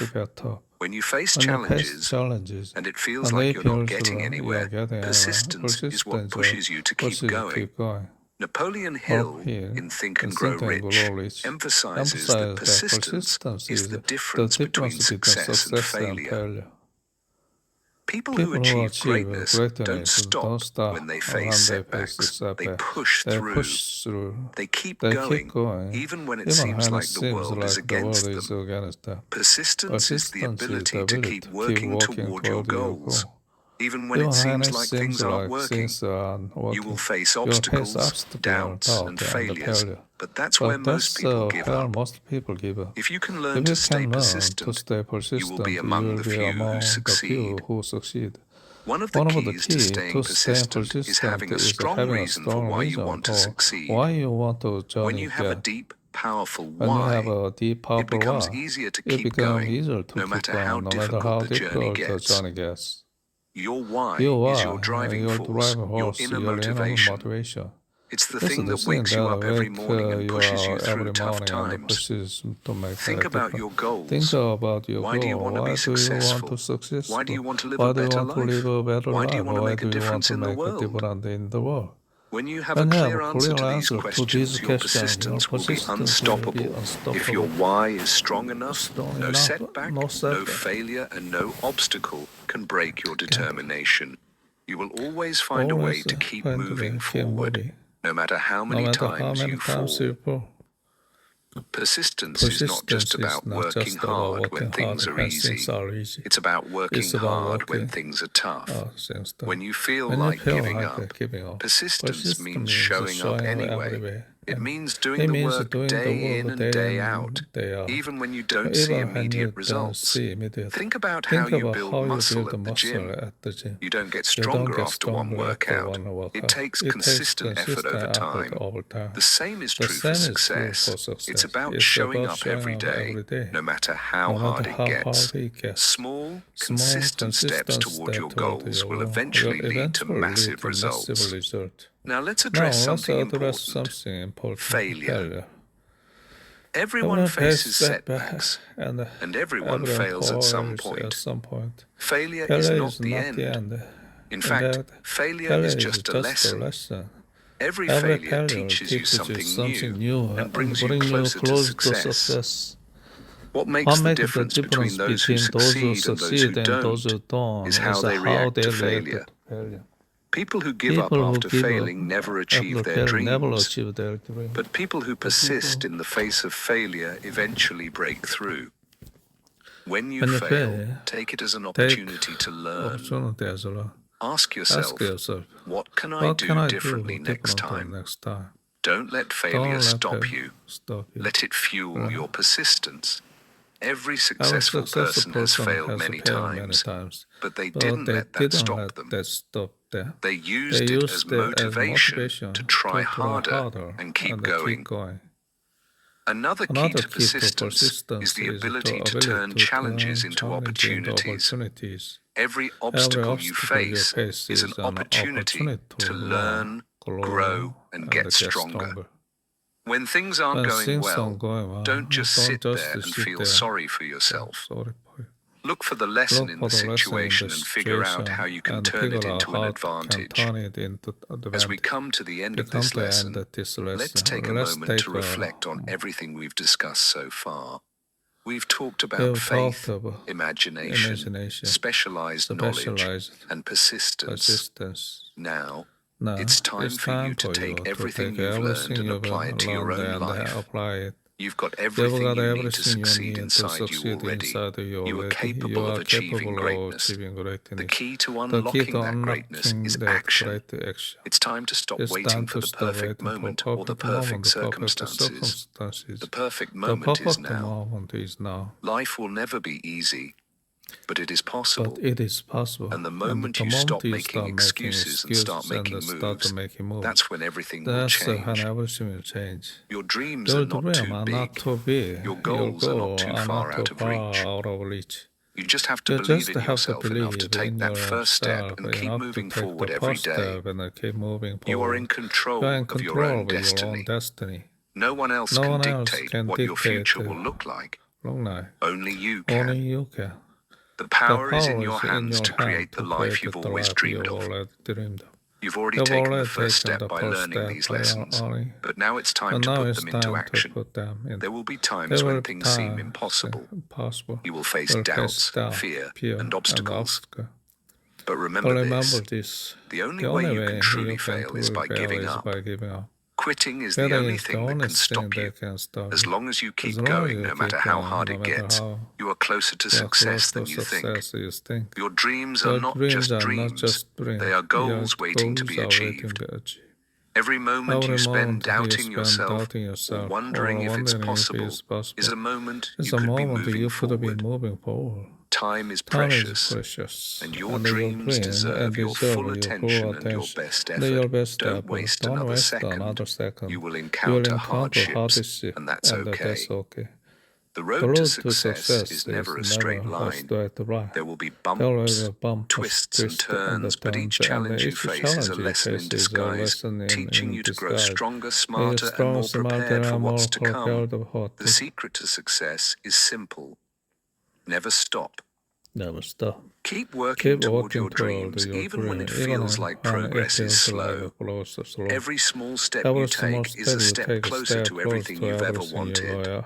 Every moment of hard work, every ounce of persistence will pay off. Now think about the life you want. Imagine what it would feel like to live that life every single day. That vision you have is not just a fantasy, it's a possibility waiting for you to take hold of it. The choice is yours. You can either continue on the same path, hoping for things to change, or you can take action and make your dreams a reality. The difference between where you are now and where you want to be is your willingness to take action, to persist, and to never give up. You have the power to change your life. You have the power to achieve everything you've ever dreamed of. And it all starts with one decision, to take action and keep going. So I challenge you today, take that first step. Push yourself beyond your comfort zone. Step into the unknown and trust that everything you need will come when you keep moving forward. The world is full of possibilities, and they are waiting for you to claim them. This is your moment. Your future begins now. Don't wait for tomorrow. Don't wait for anyone else to tell you it's possible. You know it's possible. You know you can do it. So take that step today. Your success is inevitable. You just have to keep going, keep believing, and keep pushing until you reach it. Now go out and make your dreams happen. 이렇게 해서 Think and Grow Rich, 나폴레옹 힐의 유명한 저 책의 요약판이 끝이 났습니다. 약 50분에 해당하는 내용이었죠. 여기서 마치겠습니다. 네, Fluent Forever라는 책의 챕터 2가 되겠습니다. Upload 5 Principles to End Forgetting.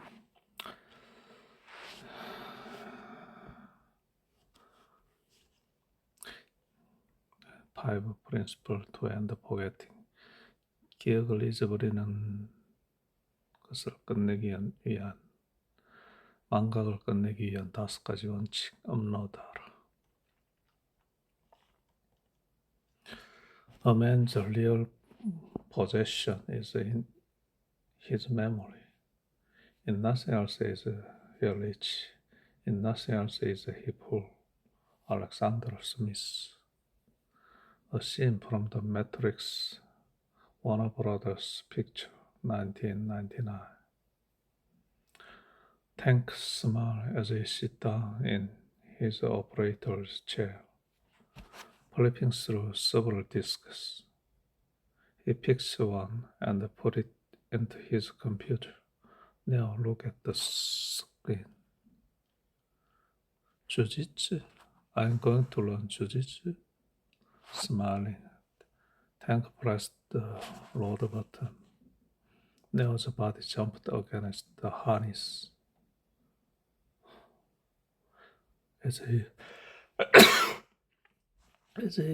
His eyes clamped shut, the monitors kicked wildly as his heart pounded. Adrenaline surges and his brain seizes. An instant later, his eyes snapped open. Holy shit, Tank grins. While we can yet upload jiu-jitsu directly into our brain, we do have technology that can help us learn faster. This technology derives its power from 5 principles of memory. Make memories more memorable. Maximize laziness. Don't review, recall. Wait, don't tell me. Relight the past. These principles will enable you to remember more in less time. Combined, they form a system that can insert thousands of words and grammar rules so deeply into your mind that you will be able to recall them instantly. Most attractively, this system can take what little spare time you have and steadily turn it into a usable foreign language. Principle 1. Make memories more memorable. qualsiasi dato. Any fact becomes important when it's connected to another. To learn to remember, we must learn about the nature and the location of memory. Scientists working in the 1940s and the 50s began their search for memories in the most obvious place, within the cores of our brains, our neurons. They cut out part of rat's brain to trying to make them forget a maze, and found that it didn't matter what part of the brain they choose to let never forget. In 1940s, the researchers gave up, concluding that they had most definitely searched everywhere, and that the memory must be somewhere else. Researchers eventually turned their search for memories to the wiring between neurons rather than within the cells themselves. Each of the hundred of billion neurons in our brains are, on average, connected to 7,000 other neurons in a dense web of more than 150,000 kilometers of nerve fibers. These interconnected webs are intricately involved in our memories, which is why scientists could never find the maze in their rats. Each rat's maze was spread throughout its brain. Whenever the scientists cut out a piece, they damaged only a small portion of the involved connections. The more they removed, the longer it took the rat to remember. But they never forgot their maze completely. The only way to remove the maze entirely was to remove the rat entirely. These pattern of connection form in an elegantly simple mechanical process. Neurons that pile together wire together, known as Hebb's law. This principle helps explain how we remember anything. Take my first memory of a cookie. I spent 10 minutes waiting in front of the oven, bathed in radiating heat and the scent of butter, flour, and sugar. I waited until they come out of the oven and watched the steam rise up of them as they cooled. When I could bear no more, my father gave me a glass of milk. I grabbed a cookie, and I learned empathy for my poor blue friend from Sesame Street. My neural network for cookie involved sight, smell, and taste. There are audio components, the sound of the word cookie and the sound of milk pouring into a glass. I remember my daddy's face smiling as he bit into his own delicious cookie.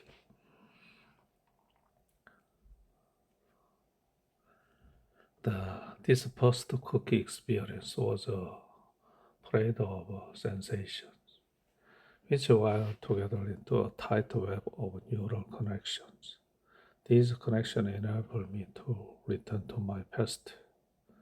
Whenever I encountered a new cookie, faced with a familiar but buttery scent, that old web of neurons reactivates.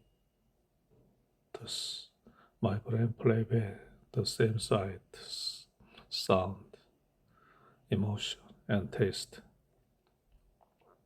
and I relive my childhood experience.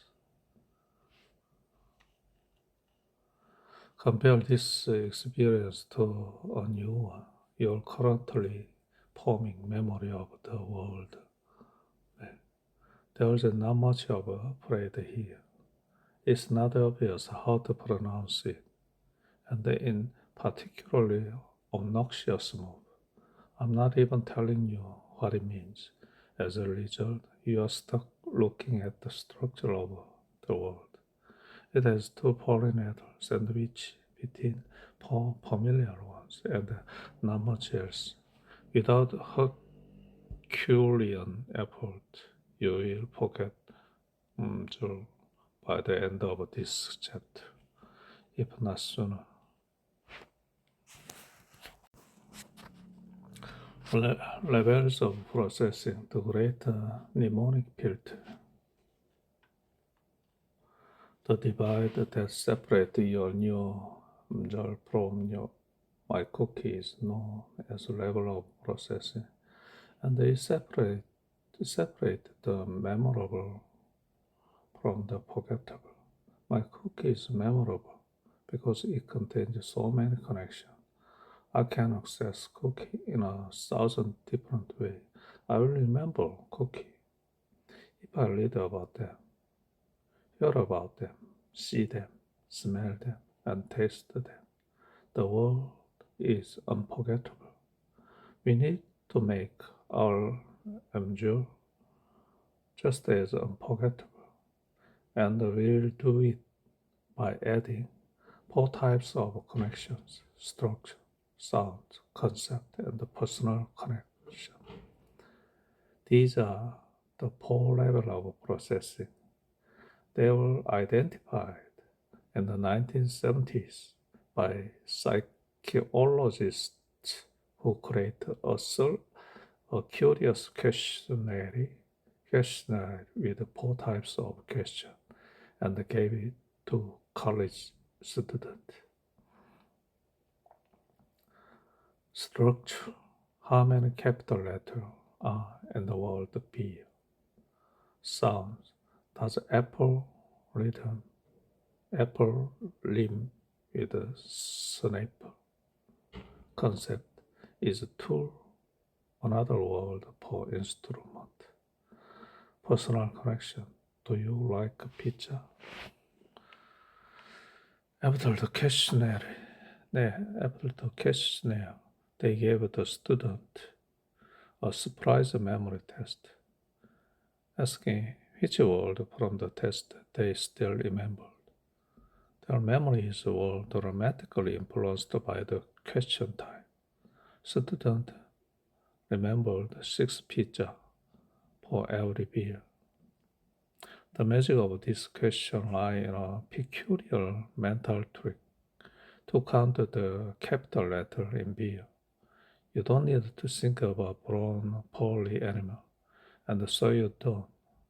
You've activated the shallowest level of processing, structure, and moved on. On the other hand, you activate the regions throughout your brain to determine whether you like pizza. You automatically utilize structure to figure out what word you are looking at. At the same time, you will tend to hear the word pizza echoing within your skull as you imagine a hot disk of cheesy goodness. Finally, you will access memories of pizza best to determine whether you enjoy pizza or just haven't met the right one yet.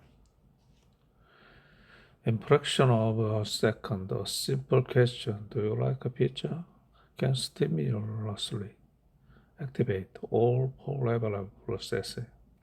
These 4 levels will wire together, and form a robust memory that is 6 times easier to remember than that beer you've already forgotten. The 4 levels of processing are more than a biological clock. They act as a filter, protecting us from information overload. We live in a sea of information, surrounded by a dizzying amount of input from TV, the internet, books, social interaction, and the event of our lives. Your brain uses levels of processing to judge which input is important and which should be thrown out. You don't want to be thinking about the number of letters in the word tiger when one is chasing after you, nor do you want to be assaulted by vivid memory of cows when you buy milk. To keep you sane, your brain consistently works as the shallowest level of processing needed to get the job done. At the grocery store, you are simply looking for the word chocolate milk or perhaps even organic wholesome happy cow chocolate milk. This is pattern matching, and your brain uses structure to quickly weed through hundreds or thousands of ingredient lists and food labels. Sensibly, you forget nearly every one of these lists and labels by the time you reach your milk. If you didn't, your encyclopedic knowledge of a supermarket brand name would make you a terrible bull at party. In more stimulating circumstances, such as that tiger in hot pursuit, your brain has a vested interest in memory. In such a case, should you survive, you will likely remember not to climb into the tiger enclosure at the zoo. In this way, level of processing act as our great mental build, keeping us alive and tolerable at parties. This filter is one of the reasons why foreign words are difficult to remember. Your brain is just doing its job. How should it know that you want to remember, but not this sodium profit? How to remember a foreign word forever? To create a robust memory for a word like more, you will need all four levels of processing. The lowest level, structure, allow you to recognize pattern of a letter and determine whether a word is long, short, and written in English or Japanese. Your brain is recognizing structure when you unscramble octal into doctor.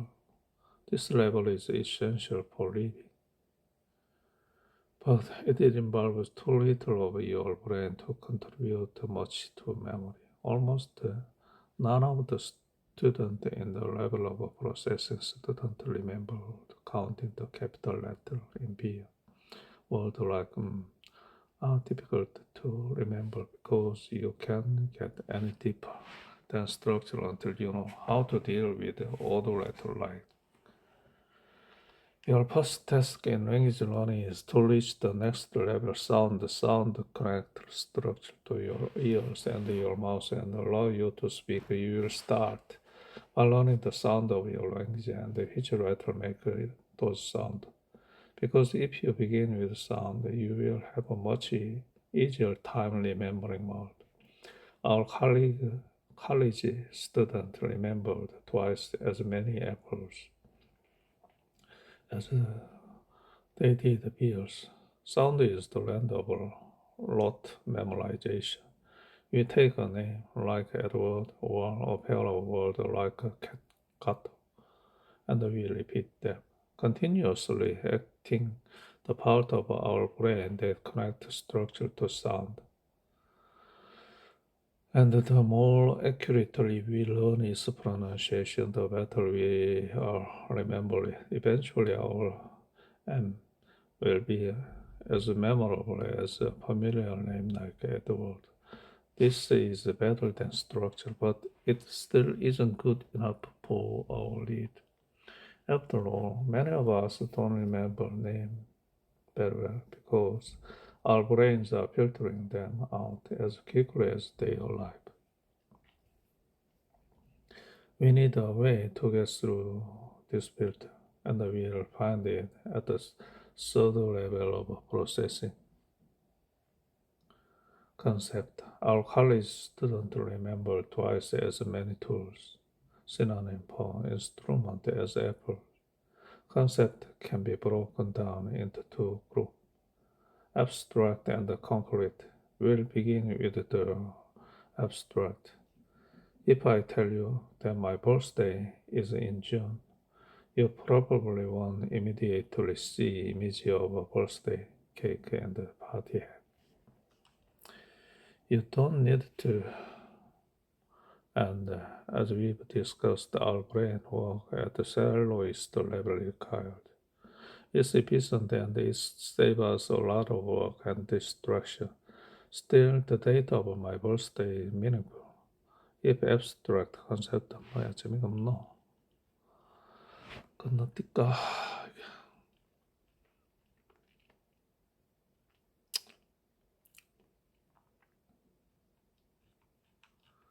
쭉쭉쭉쭉 내려가서 재밌는 부분을 봅시다. 뭐가 재미가 없어가지고 읽을 맛이 안 나고 있네.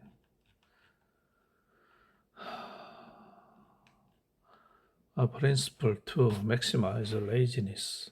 I've heard that hard work never killed anyone, but I saw why take the chance. Ronald Reagan. Forgetting is a formidable opponent. We owe our present understanding of forgetting to Herman Ebbinghaus, a German psychologist who spent years of his life memorizing lists of nonsense syllables. He recorded the speed of forgetting by comparing the time it took him to learn, and then later relearn one of his lists. His forgetting curve is a triumph of Ebbinghaus. Herman Ebbinghaus구나. Ebbinghaus. His forgetting curve is a triumph of experimental psychologist, tenacity, and masochism.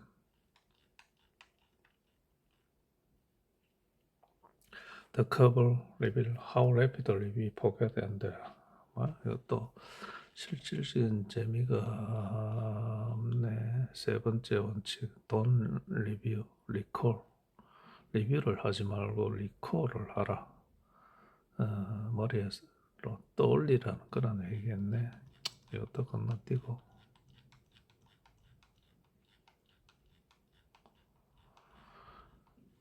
또 건너뛰고 네 번째 wait, don't tell me. 무슨 내용일까? If it's hard to remember, it will be difficult to forget. We've all gone through situations in school and work in which we are supposed to memorize something, but merely does someone tell us how to do it. This is not without good reason. There is no such thing as memorizing. We can think, we can repeat, we can recall, and we can imagine, but we aren't built to memorize.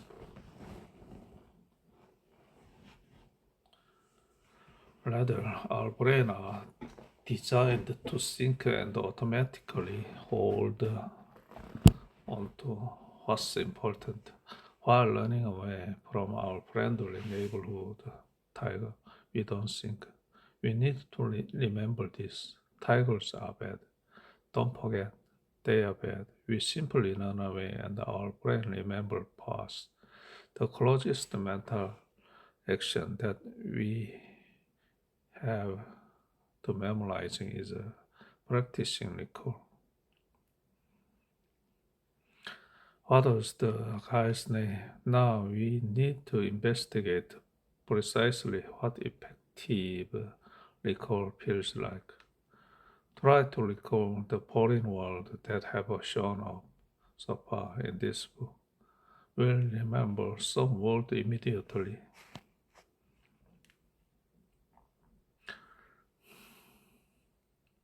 Perhaps the world, 이것도 뭐 그렇고,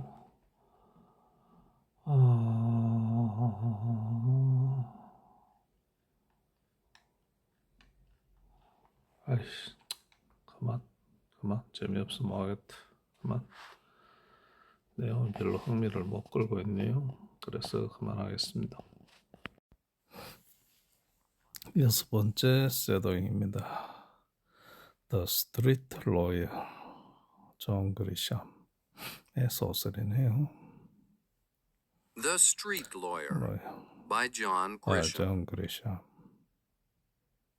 Chapter 1. Chapter 1. Mr. Mr. pointed at the dynamite around his waist. I pull this, he said, and we die. The old black man got into the elevator behind me. He smelled of smoke and cheap wine and life on the streets without soap. His beard and hair were half gray and very dirty.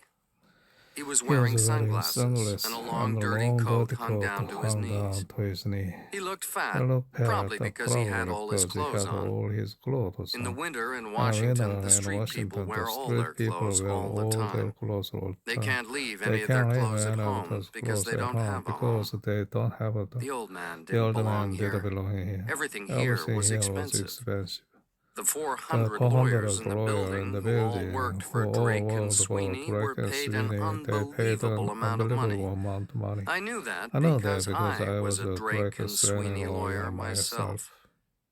The elevator stopped at 6. The man hadn't pushed an elevator button.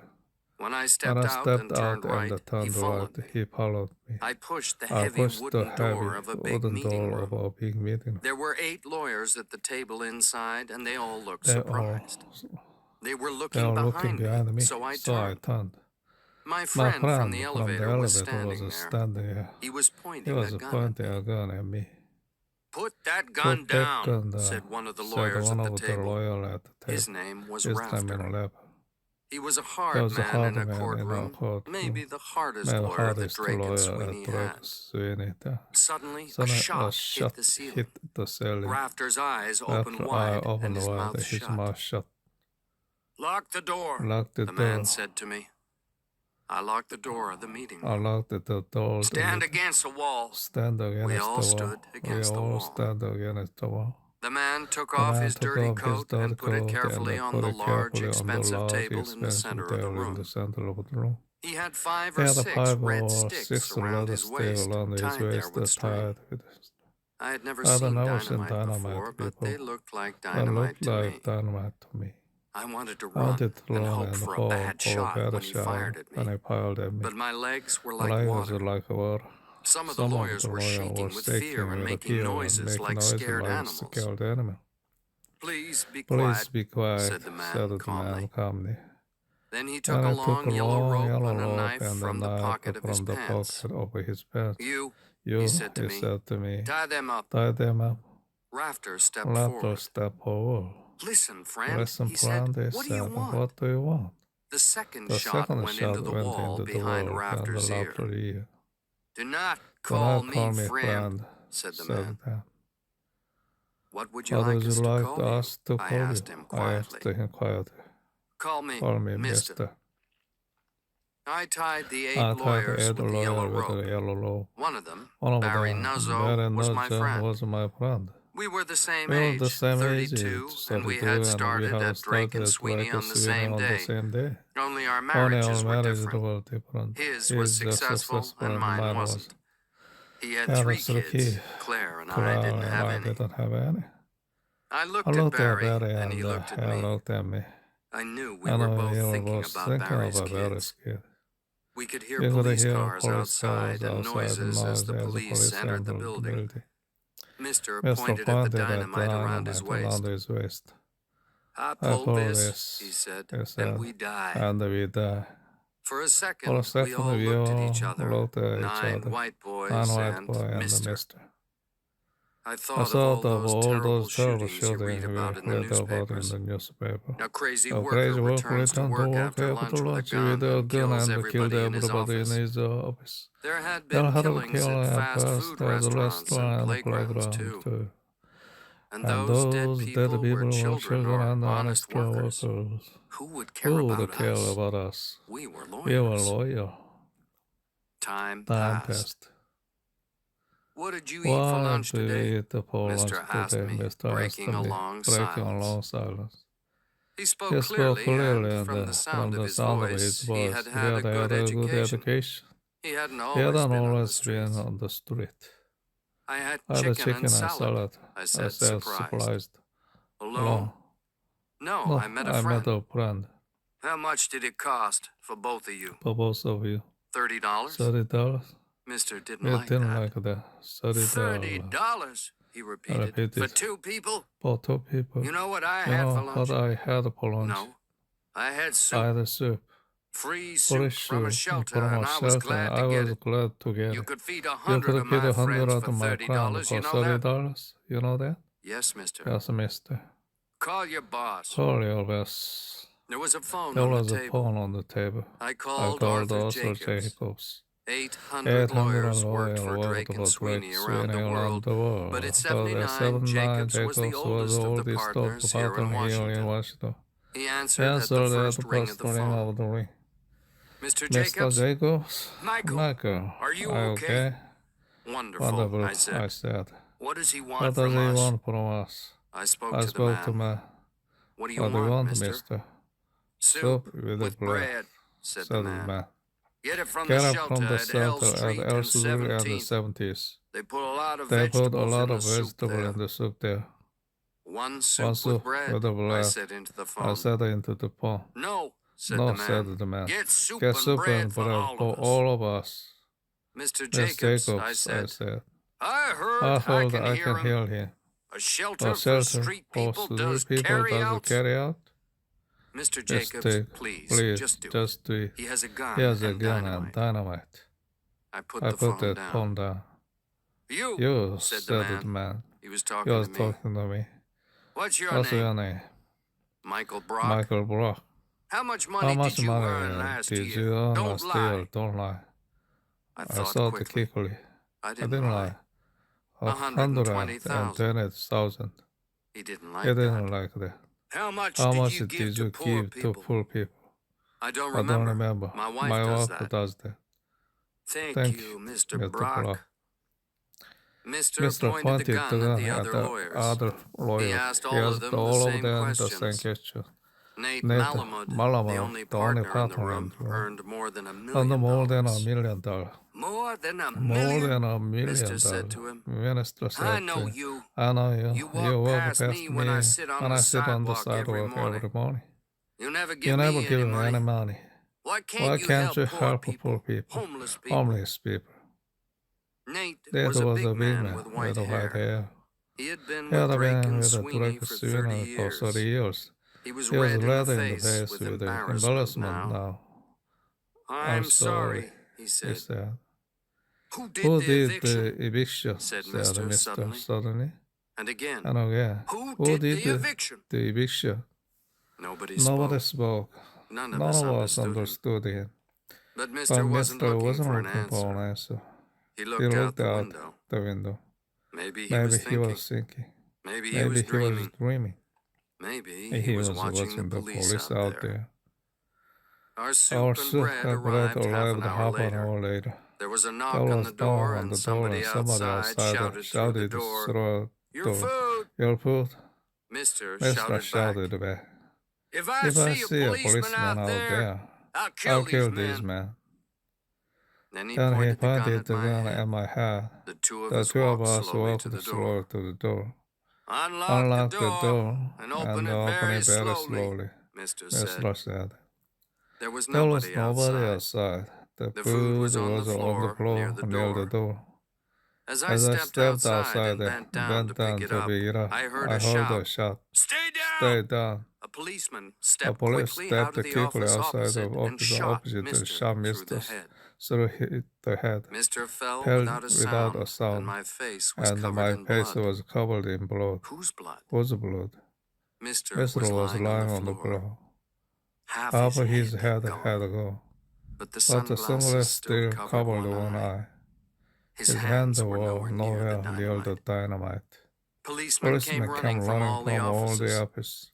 Are you I hurt? heard One of them asked me. I I didn't know. I I couldn't see. see. There was was blood on my blood on my face face and shirts and the the liquid liquid that I I discovered discovered later later was was part of Mister's Mister's brain.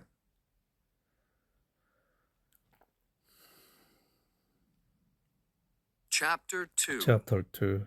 Devon Hardy. Devon Hardy. Who did the Who eviction? did the eviction? Mister had asked. Mister had But asked. I guess he But I already guess knew he the answer already to know that. the answer to that. A A policeman led me to the led me first to the floor of first the floor building of the where building friends where and friends family and and family and doctors doctor were were waiting. waiting. The The doctors doctor crowded crowded around. around, But but where was where my was my wife? wife? 6 6 hours in a hours room in with a a room with a gunman, and she gunman, hadn't come to and see she me. hadn't come to see me.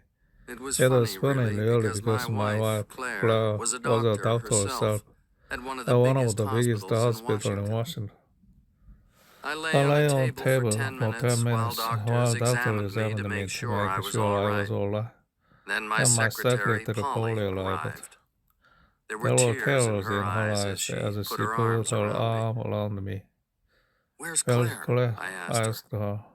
I I called the told the hospital. She's hospital she's working. working. Polly Well, knew no, there there wasn't wasn't much left of the of the marriage. marriage. Are Are you you okay? she She asked. asked. I think so. I think so. I'll take you home. I will take you home. I was I was pleased pleased someone who was telling me what to do. My My thoughts thought came came into into my my head head slowly. It was It like was I was like I was underwater. underwater. We left We the left Drake the and Drake Sweeney and building Sweeney by a building back by a door. black door. There were There police were cars police cars everywhere, and everywhere, and ambulances ambulance and and television television van, vans, even a even fire a truck. fire truck. I'm I'm alive. alive. I'm I'm alive. alive. I I realized, realized, smiling for the smiling first for the time. first time. I'm I'm alive. alive. I looked up I looked up to heaven to heaven and and said a said a very very big thank you. thank you. When I got When I home got to our home to apartment our on P apartment on Street P in Street in Georgetown, Georgetown, Claire wasn't Claire there. wasn't there. I I sat sat in in the the empty empty apartment apartment, and thought thought about her. about her. We had We had met the met week the week after I moved to after I moved to Washington. Washington. I I was was just just out of out of Yale with a Yale with great a job. great job. She She came came from from one of one of America's America's oldest oldest families. family. We We were in were love. in We love. got We got married. married.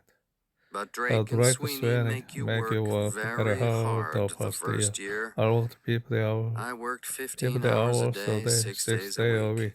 I I saw saw Claire on Claire on Sunday, Sundays, and and we went out we went together out when together, I and wasn't I too wasn't too tired. tired. For the For last the 5 last years, I 5 years, had I worked had about worked about 200 hours a 200 month. hours a month. That's 8 hours That's every 8 day for hours 6 every day days, for with 6 2 or days, 3 with the 2 hours or on 3 hours Sunday. on Sunday. But But young young lawyers at lawyers Drake and Sweeney don't complain about long hours. Fewer than 1 in 10 become partners, and everybody wants to be that 1 in 10 because you earn at least $1 million a year. a year. Claire was good Claire was about it for good the about first it few for the months. first few But months. then she got tired of having a husband who was never there, and I didn't I blame her. didn't blame her. There are There a are a lot lot of of divorces divorces at at Drake and Sweeney. Sweeney. Long Long hours at hours work, each hour paid for by a client, are more important than a happy wife. By the end of our first year together, Claire was unhappy, and we weren't talking together very much. She decided to go to medical school, and I thought that was a great idea. Drake and Sweeney were telling me that I was a possible future partner. I just had to work even harder. When Claire was studying, I didn't feel so guilty about that. But Claire didn't just study. She worked unbelievably long hours. She had decided she wanted to be a great doctor. Soon we were playing a crazy game called I Can Work Harder Than You. And another game called My Job is More Important Than Your Job because I'm a doctor lawyer. My boss, Arthur Jacobs, of course, was on my team. He had become a partner in Drake and Sweeney at the age of 30, the youngest ever partner. And he would soon be the oldest ever working partner. The law was his life. All three of his divorced wives could tell you that. I woke up suddenly. I had fallen asleep in an armchair at the apartment, and Claire was sitting in the chair next to me. Where were you today? I said. At the hospital. At the hospital? At the hospital. Nine of us are in a room with a crazy man and a gun for 6 hours? We get lucky and escape? 8 families come and see their relative because they're interested in whether or not he's alive. And how do I get home? My secretary drives me. I couldn't be there. Oh, no. Of course you couldn't be there. How silly of me. How silly of me. I couldn't be there because the police asked all doctors to stay at their hospital until the situation at Drake and Sweeney ended. They always do when that there's a when there's a possible shooting. Oh. Oh. Did you Did you call? call? I I tried. tried. I guess I there were a guess lot there of were people a lot trying. of people trying. Next morning, we Next made morning, we breakfast made a together. breakfast together. We ate We in the ate in the kitchen, kitchen, watching watching small television. The The 6 6 o'clock o'clock news used to showed the show Drake and Drake Sweeney Sweeney building, and you and could see you could see Mister looking Mr. out of the looking window. out of the window. The The television television news news said the said dynamite wasn't real. real. The The sticks were sticks made were of made of wood, and wood, and Mister had Mr. painted them had red. painted them red. The gun was The real gun was enough, real though. enough. It was So a it was 44 a stolen. 44 stolen. Mister's real Mr. name real was name Devon was Hardy. Devon Hardy. He was He was 45. 45. He had He had fought in in Vietnam. Vietnam. He He had had been in been in prison a few prison a times few for times stealing, for street but he wasn't a big criminal. crime. And he He was was homeless with no with a known known family. family. That morning's That morning's Washington Washington Post had Post more had more details. detail. According to To someone someone called Mordecai Green, Mordecai the Green, director of the director of 14th 14th Street Street Law Center, Devon Devon Hardy had had recently lost his job. Then he Then I became became homeless. homeless. He was He living was in an living old in warehouse. old warehouse. This wasn't unusual. unusual. A lot of homeless people move move into empty buildings because they have no money for their own place. Devon Hardy had recently been evicted from the warehouse as an illegal squatter. Lawyers are responsible for evictions. Who did the eviction? Mister had asked. Mr. asked. But I But I guess guess he already knew the answer to that. And now I knew it too. I knew it too. Drake and Drake Sweeney Skinny had thrown Mister into the street. into the street.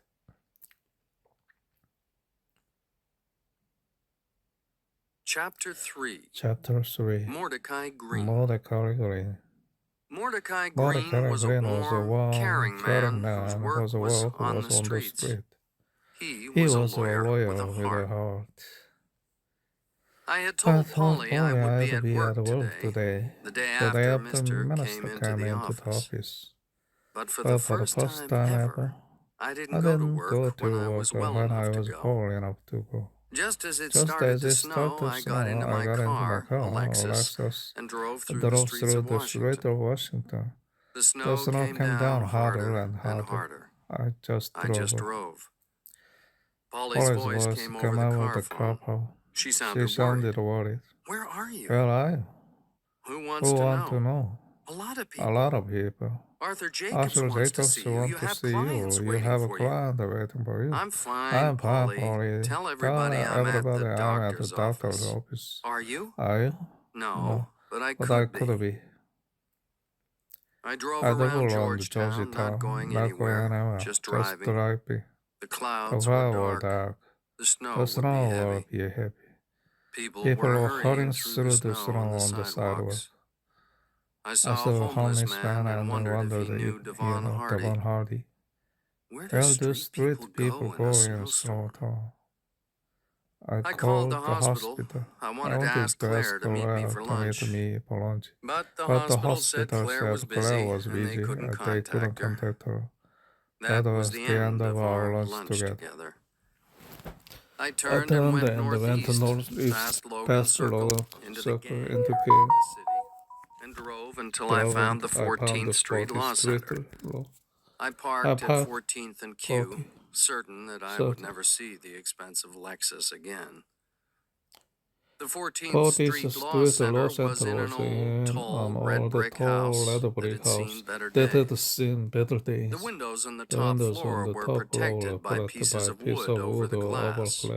The door out of the snow and entered another world. It was a law office, all right, but there was no expensive furniture here. Not like at Drake and Sweeney. I stepped into a large room which had three metal desks, each covered in files. There were more files on old pieces of carpet on the floor. The computers and the only photocopier were 10 years old. There was a large photograph of Martin Luther King on one wall. The office was busy and dusty and interesting. "You looking for somebody?" asked a woman at a desk with the name Sophia Mendoza on it. She looked Mexican. She wasn't smiling, but I did. It was funny. Nobody at Drake and Sweeney would talk to a visitor like this. They would lose they their would job. lose their job. But I would But soon I would learn how soon learn how important important Sophia was to was the at 14th Street to Law the law Center. center. I'm I'm looking for looking for Mordecai Green, I Mordecai said. Green, I But said. just then he Just came out then of his he came out office. of his office. Sophia went back Sophia to her went work. back to her work. Green was an Green was enormous enormous black man, at least 2 meters 2 tall meters and tall very and very heavy. heavy. He was He in was his in early his early 50s with a puberty gray with a beard gray and beard round red and leather glasses. glass. He He shouted shouted something about a file to Sophia and then turned to me. Can I help you? I want to talk to you about Devon Hardy, I said, and gave him my Drake and Sweeney card. He looked at me for a few seconds and then looked quickly at Sophia, who was speaking in fast Spanish into the phone. Mordecai Green walked back into his office and I followed him in. The office was a small room with no windows and the desk and floor covered in files and law books. Sit down, he said. But you might get dirty. What do you want? What do you want? I sat I sat down. down. I was in the room with Devon Hardy when he was shot, I said. I couldn't think this morning. I didn't want to go to work, so I came here. Any idea why he did it? Because of the eviction, said Mordecai Green. A few months ago, he moved into an old warehouse at the corner of Florida Avenue. It wasn't a bad place for a homeless person. It had a roof, some toilets, water. Who owned the warehouse? Mordecai pulled a thin file from one of the piles on his desk. It was exactly the one he wanted. He looked at the file for a minute. The warehouse was owned by a company called River Oaks. And River Oaks lawyers are Drake and Sweeney? Probably. Is that all? No. I heard that Devon Hardy and the others got no warning of the eviction. But you can evict the squatters with no warning. Oh, yes.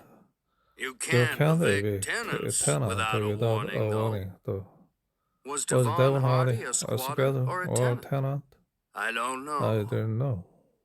I thought of another question. How did Devon Hardy know about Drake and Sweeney? Who knows? He wasn't stupid, though. Crazy, but not stupid. I had taken enough of his time. He looked at his watch. I looked at mine. We exchanged phone numbers and promised to stay in contact. Mordecai Green was a warm, caring man whose work was on the streets, protecting hundreds of nameless clients. He was a lawyer with a heart. On the way out, Sophia didn't look up from her conversation on the phone. The Lexus was still there, covered by an inch of snow.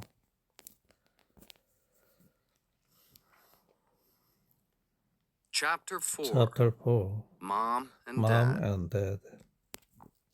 Welcome to the world, son. You think the guys in factory jobs like what they're doing? You're getting rich. They aren't.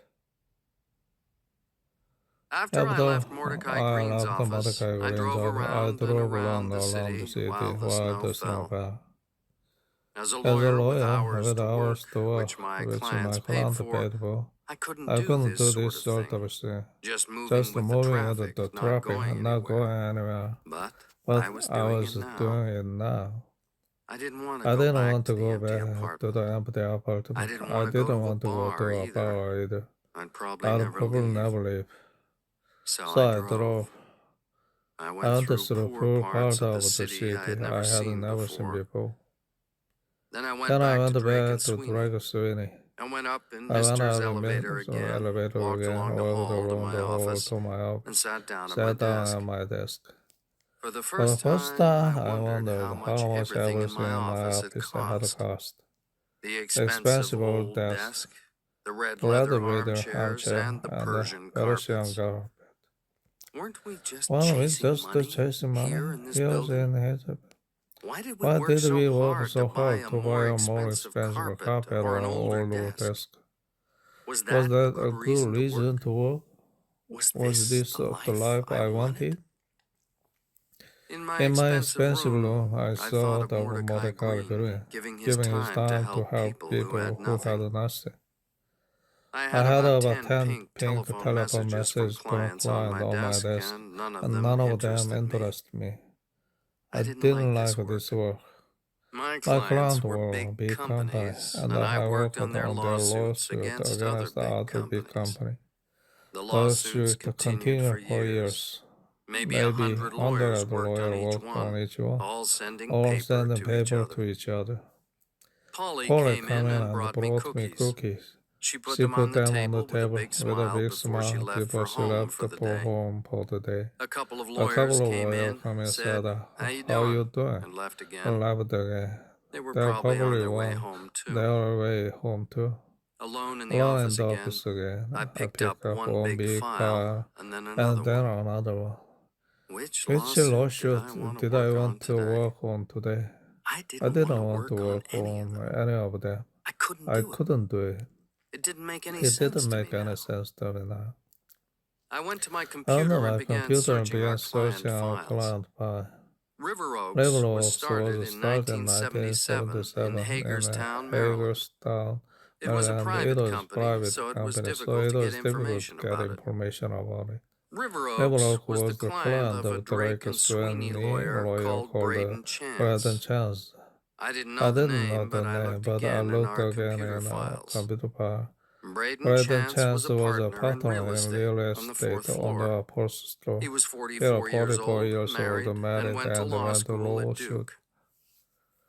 There were 42 files for River Oaks. 4 were about evictions. River Oaks had bought a warehouse on Florida Avenue. On January 27, some squatters were evicted from the warehouse. One of them, as I now knew, was Devon Hardy. The file on the eviction itself had a number next to it. The number meant that only Braden Chance could open the file. I wrote down the file's name and number and walked down to the fourth floor. When I got there, I saw a legal assistant and asked him where Braden Chance's office was. He pointed to an open door across the hall. Although it was late, Chance was at his desk looking busy. He didn't like me just walking in from the hall. At Drake and Sweeney, you phoned first and made an appointment. But that didn't worry me very much. Chance didn't ask me to sit down, but I did, and he didn't like that either. You were next to the guy when he got shot, he said unpleasantly, after I said Devon Hardy's name. Yes, I said. Terrible for you, huh? It's over. Mr. Hardy, who's now dead, was evicted from a warehouse. Was it one of our evictions? It was, said Chance, but he didn't look at me as he spoke. I guess that Arthur Jacobs had looked at the file with him earlier in the day. What about it? Added Chance. Was he a squatter? Of course he was. They're all squatters, aren't they? Our client just got them out of the warehouse. Are you sure he was a squatter?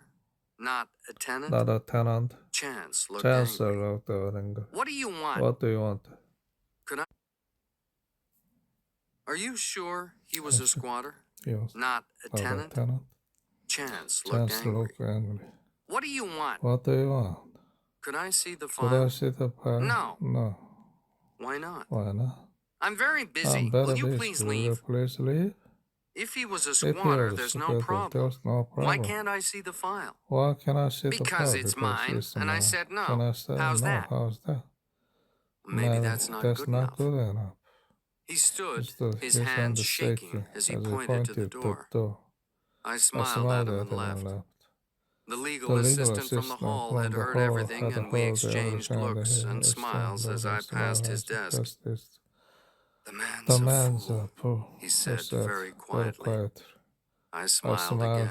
Okay. Yes. But what was Chance hiding? There was something wrong, and it was in that file. I had to get it. I went back to my office to think. The phone rang.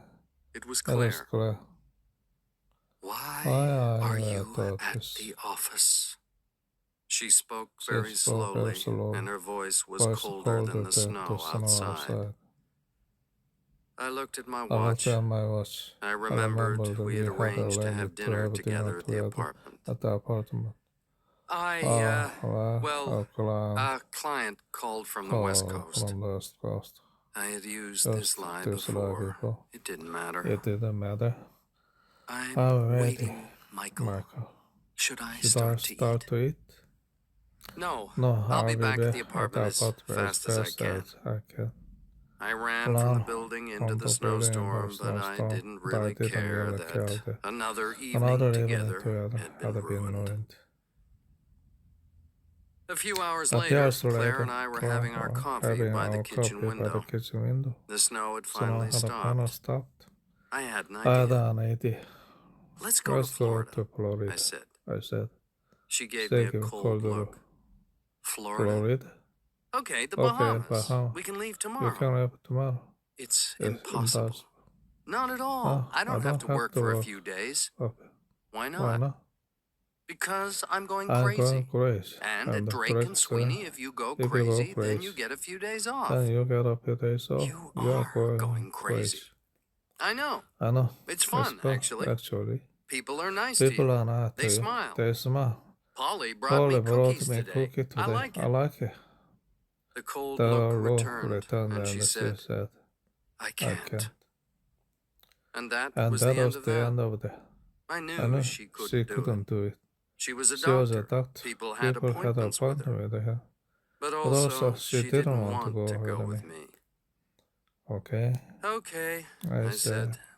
Then I'm going to Memphis for a couple of days to see my parents. Oh, really? She said. She didn't even sound interested. I need to see my parents. It's been almost a year, and this is a good time, I think. I don't like the snow, and I don't feel like working. Like I said, I'm going crazy. Claire got up and went to bed. Well, call me, she said over her shoulder. I knew that was the end of my marriage. And I hated to have to tell my mother. My parents were in their early 60s and trying to enjoy not working for the first time in their lives. Mom had been a bank manager. Dad had been a lawyer in Atlanta. They had worked hard, saved hard, and given me the best of everything. Dad always wanted me to be a lawyer, like him. I rented a car at Memphis Airport and drove east to the rich part of the city where the white people live.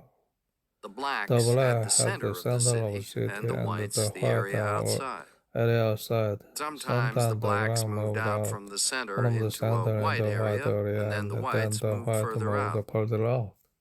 My parents lived on a golf course in a new glass house. You could see the golf course from every window. I had called from the airport, so Mom knew I was coming. What's wrong? She asked me when she saw me. Nothing. I'm fine. Where's Claire? You guys never call us, you know. I haven't heard her voice in 2 months. Claire's fine, Mom. We're both alive and healthy and working very hard. Are you spending enough time together? No. Are you spending any time together? Not much. Not much. I saw the tears in her eyes. I'm sorry, Mom. It's lucky we don't have kids.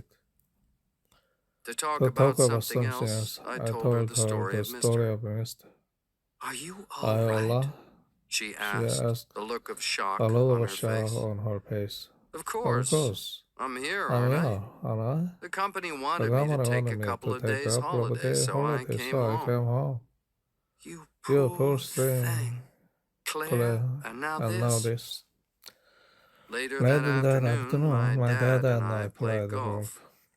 Dad, I'm not very happy at Drake and Sweeney, I said. I don't like what I'm doing. Welcome to the world, Welcome to the son. world, son. You You think think the guy in in factory jobs like what what they're they are doing? doing? You're getting You are rich. getting They rich. aren't. They aren't. Be happy. Be happy. He was He was happy. happy. He was He was winning winning at the at the golf. golf.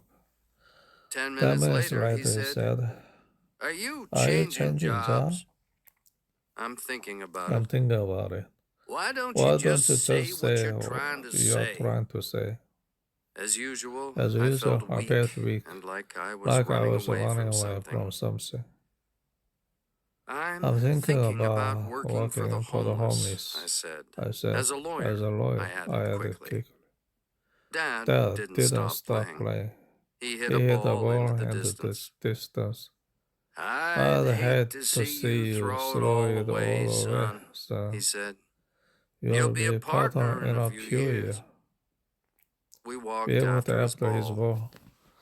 A A street street guy's guy killed killed in front of you, and you have to change the world. You You just need a few days away from the war. Is Is that all?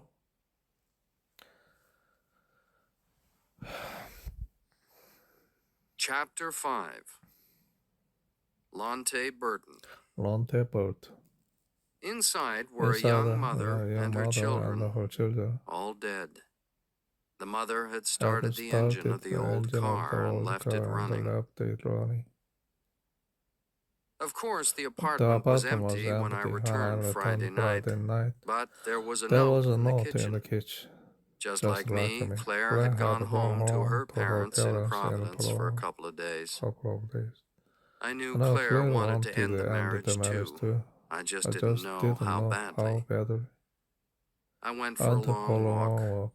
It was very cold outside, with a strong wind. I passed the beautiful homes with families in them, eating and laughing and enjoying the warmth. Then I moved on to M Street. Friday night on M was always fun time. The bars and coffee shops were full, and people were waiting in line to get into the restaurants. I stopped at the window of a music club, listening to sad music with snow over my feet, watching the young couples drink and dance. For the first time in my life, I didn't feel young. I was 32, but in the last 5 years, I had worked more than most people do in 20. I was tired. Those pretty girls in there would never look at me now. I went back to the apartment. At some time after 9, the phone rang. It was Mordecai Green. Are you busy? He asked. To do what? To work. The shelters are full. We don't have enough help. I've never done that kind of work. Can you put butter on bread? I think so. Then you're the man for us. We're at a church on 13th and Euclid. I'll be there in 20 minutes. I changed into the oldest clothes I had, jeans and an old blue jacket, and took most of my money out of my wallet. As I closed the apartment door behind me, I was excited, and I didn't exactly know why. I parked the Lexus opposite the church. The attack I half expected didn't happen. No gangs. The snow kept the streets empty and safe for now. I went into the church, down into a big room below it, and entered the world of the homeless. It was unbelievable how many people were in that room. Volunteers were giving out blankets and apples. Mordecai was pouring fruit juice into paper cups and talking all the time. A line waited patiently for food at a table. I went to Mordecai, and he said hello like I was an old friend. It's crazy, he said. One big snowstorm, and we work all night. He showed me the bread, the butter, the meat, and the cheese. It's real complicated. You do 10 with meat, and then 10 with cheese. Okay? Yeah. You learn fast. Then he disappeared. I made I 10 made 10 sandwiches sandwiches quickly, quickly. then I slowed and watched all the people. Most of the Most homeless homeless looked looked down down at at the the floor. floor. Most of Most of them them said said thank you thank you to the to the volunteers volunteer when they got when the they food. got the food. Then they Then ate they ate slowly. slowly. Even the Even the children were children were careful with their careful food. with their food. Mordecai came Come back back and and started making sandwiches next to me. next to me. Where does Where the food does come the from? I food asked come him. from? I asked. Food Food bank. bank. People give People it. give it. Tonight we're Tonight we lucky are lucky because we because we have have chicken. chicken. Usually it's just vegetables. vegetable. How many How many shelters like this shelters are like there in the this city? are there in the city? This This isn't actually a a shelter. The The church church kindly kindly opens its doors when the weather's bad. When the doors When the close, door they go closed, out they again. go out again. I I tried to try to understand understand this. this. Then where do How these do people these live? people live? Some Some are are squatters. scattered. They're the They lucky are the ones. lucky one.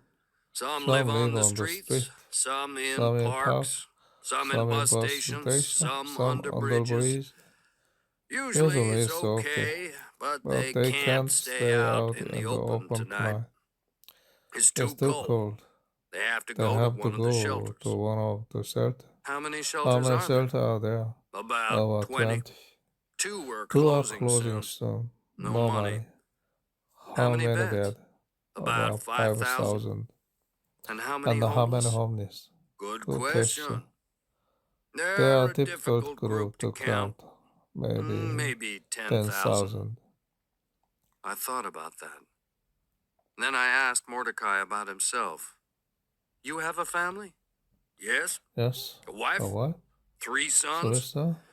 One's in One's in college. college. One's in the army.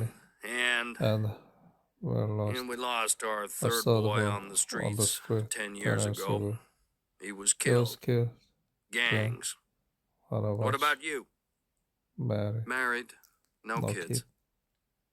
Mordecai Mordecai disappeared again. A helper brought cookies. Helper brought cookie. I took 4 of them and walked to a corner where a young mother was where a young asleep mother was with a asleep, baby with a under her baby arm under her and arm 2 and small two small children half asleep under under blankets. blanket.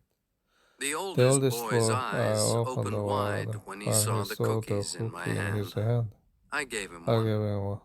His eyes shone as he took it and ate all of it. Then he wanted another one. He was small and thin, no more than 4 years old. The mother woke up, saw the cookies, and smiled. What's your name? I said to the boy. After 2 cookies, he was my friend for life. Ontario. How old are you? He showed me 4 fingers. 4 fingers. 4? I said. He said yes, yes, put his hand out for another cookie, which I gladly gave him. I wanted to give him things. Anything he wanted. Where do Where do you live? I whispered. In a car. In a car, he whispered back. You got You more got more apple apple juice? juice? Sure. I went to the kitchen and got him a cup of apple juice and more cookies. The mother was sleeping again. Like many homeless people, she moved a lot in her sleep. She was cold. I took my jacket off and put it over her. Then the baby cried and woke her. Without thinking, I took the baby, smiling at the mother all the time. She was happy to let me hold it so she could get some sleep. I stayed there until 3 in the morning. The next day was Saturday. Since Tuesday, when I met Mister, I hadn't worked even 1 hour for Drake and Sweeney. I lay in bed. I hated the work at Drake and Sweeney. I didn't want to go back, ever. I had breakfast at a cafe on M and wondered what Ontario was having for breakfast. Then I went shopping. Candy and small toys for the kids, soap for them all, warm clothes in lots of children's sizes. I'd never had so much fun spending $200. And I wanted to spend more. I I wanted to wanted put to that put that family in a family in hotel a for a hotel for a month. moment.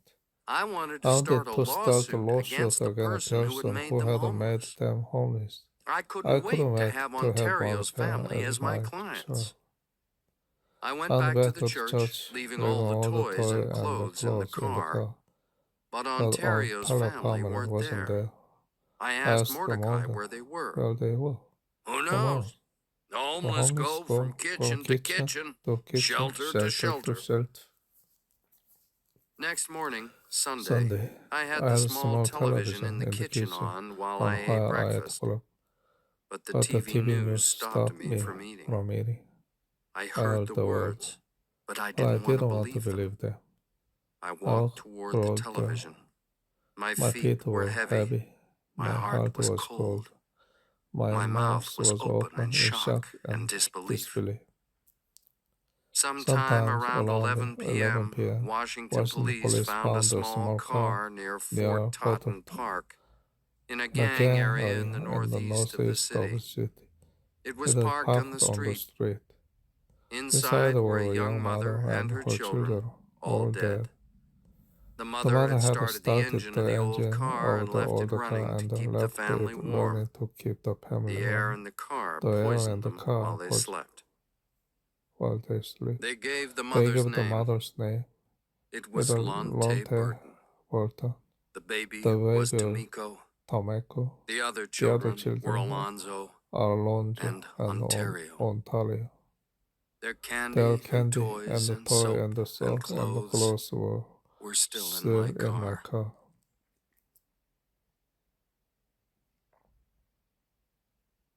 Chapter 6.